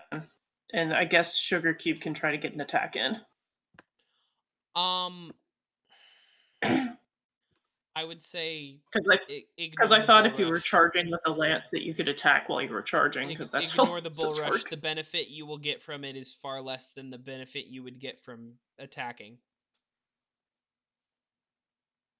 Okay. Because all you would do with a bull rush is push him 5 feet further onto the roof, which is on top of Harper. Please do not push him. Rip Harper. Okay. So I guess we're just charging up to him and then doing the attack. Cure him. Yeah. Okay. Alright, well, I already made my roll. So that's a +26. 20, 20. Okay, so that's a 29. Jesus Christ. Yeah, that'll hit.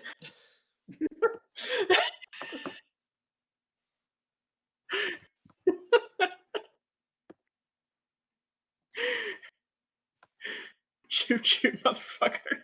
You have a plus 19. Did you roll a nat 20?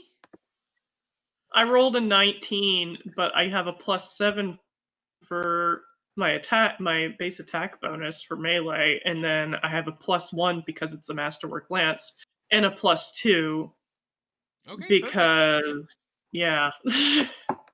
God damn. just yeah. Okay. All right. So since this is a challenge, I get my extra damage. Oh shit. And Okay. let's roll my damage. Okay, so that's 7 plus.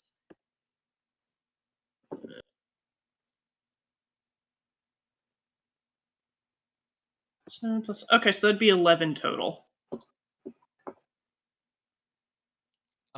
Damn, yeah, okay. You did a lot of fucking damage. Skewer. What's nice is that I don't have to be right up next to him because the lance is long. He looks like absolute shit right now, but he is somehow still hanging on.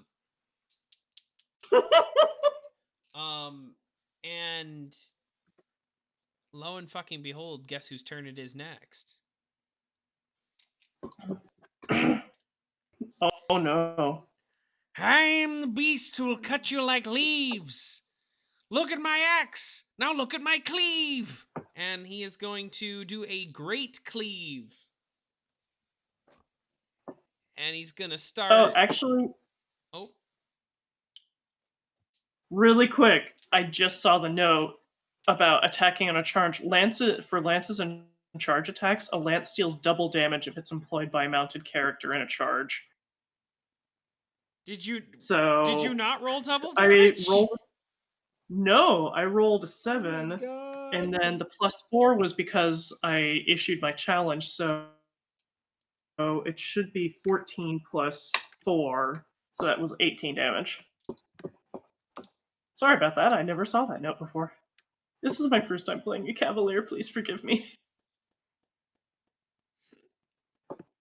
So we took 18 damage. There will be no forgiveness for what you have done to me this night.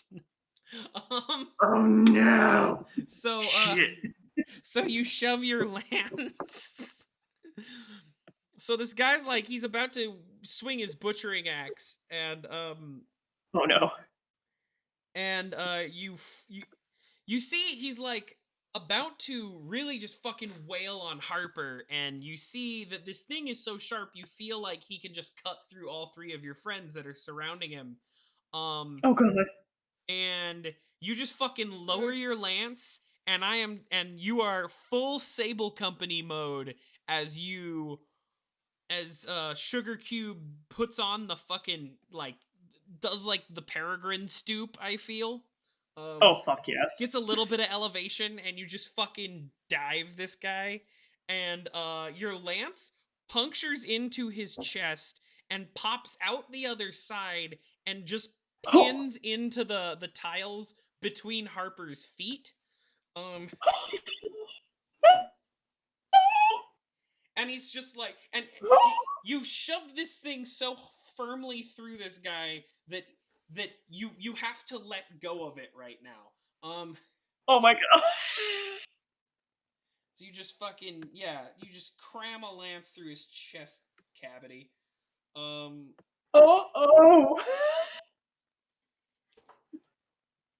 And he drops his axe and it falls off the roof, and he's just like, Father Skinsaw, hear my plea, let me. And he just his body just starts sliding down this lance and comes to rest on the tile. Oh. Congratulations, you solved my Monster Man puzzle.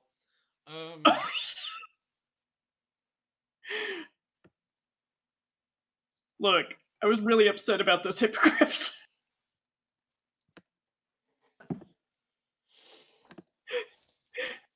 Shirazi gets revenge! You are the beast who took the lance. Congratulations, you can't dance. Yes, very Valros good. immediately starts doing the Pharasma's prayers, just like, please, Lady Pharasma, please take this thing. We do not need it on this planet. We do not need it back. Do not. Please don't bring him back. Please don't. We don't want this one. We don't want it.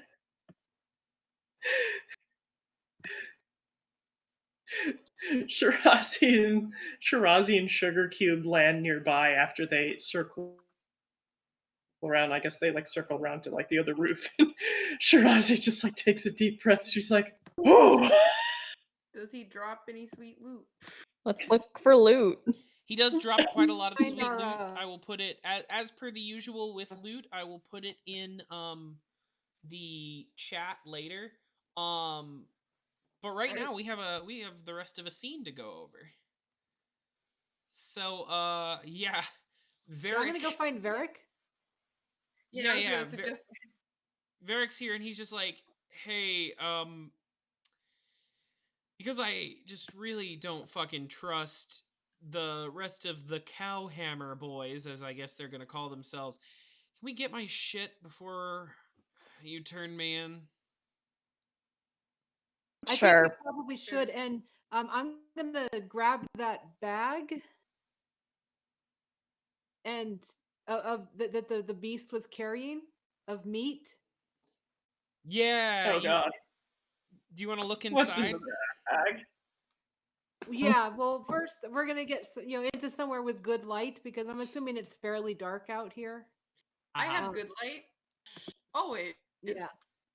And like maybe out front of the butcher shop, I'm gonna dump that bag out in the dirt out front so that it can be seen for what it was.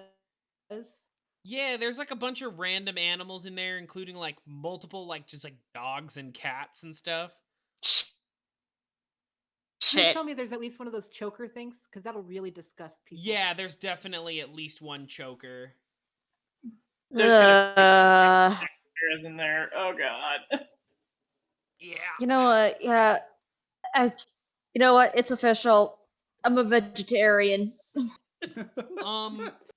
Seems fair. Harper, as you are looking through this guy's the loot on this guy, you actually find in one of his pouches are a number of human fingers wearing nice rings. And they seem to, or humanoid fingers. So like one comes from a goblin, one comes from like maybe a dwarf. Most of them come from like humans or half humans.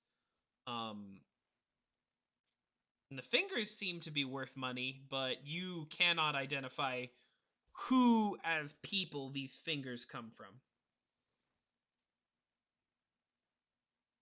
I guess if you turn it into the watch, people can come identify their finger and get their ring back. Might be a good. They could just identify the That's ring. true. Out of having to show that you've lost a finger. True. I really don't want to carry around a bag of fingers on me, but I also really don't want to take rings off of separate fingers. So we just take the whole finger then. I guess. Okay, I'll carry the bag. Yeah. All right. I'll carry the finger.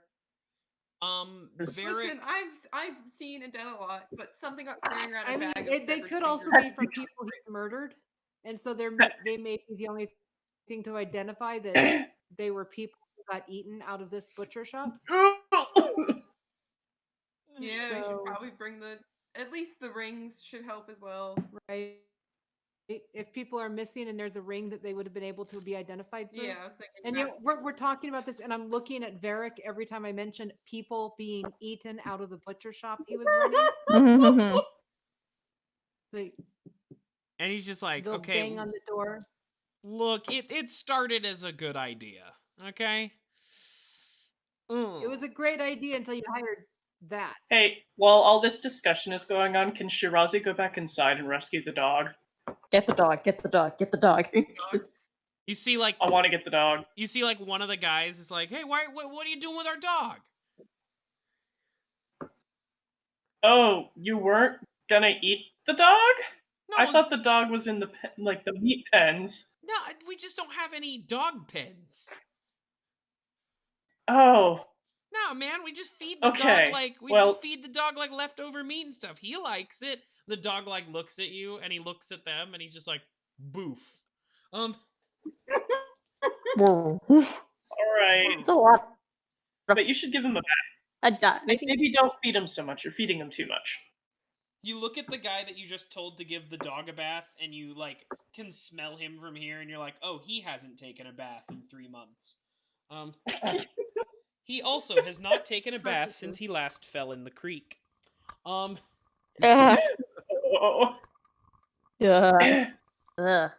He's just a smelly man. Ah, hell, I took a bath a week ago. Jeez.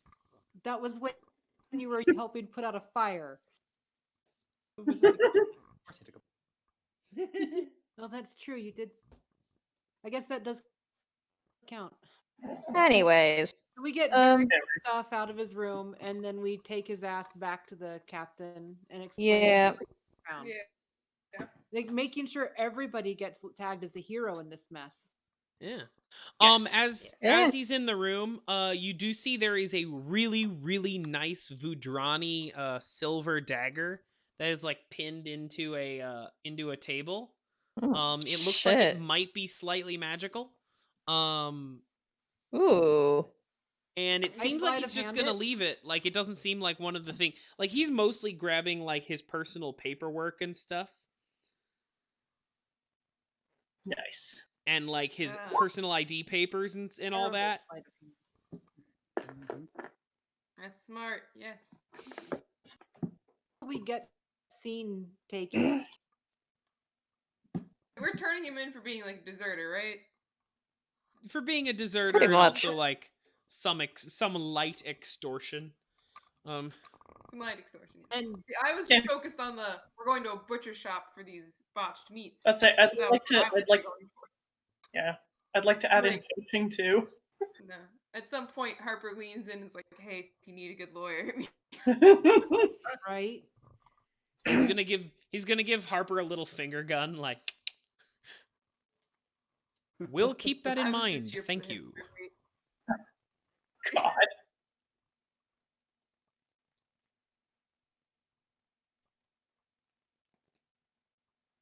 All right. Cats are informing us that it's time for bed. They're both yelling at us. Oh no. Yeah, I need to go to bed soon too. So yeah, you return Very this soon. man. I'm asleep. You return this man to Cressida Croft, and we'll wrap up the session now. This is a good place. You return this man to Cressida Croft, and he's like,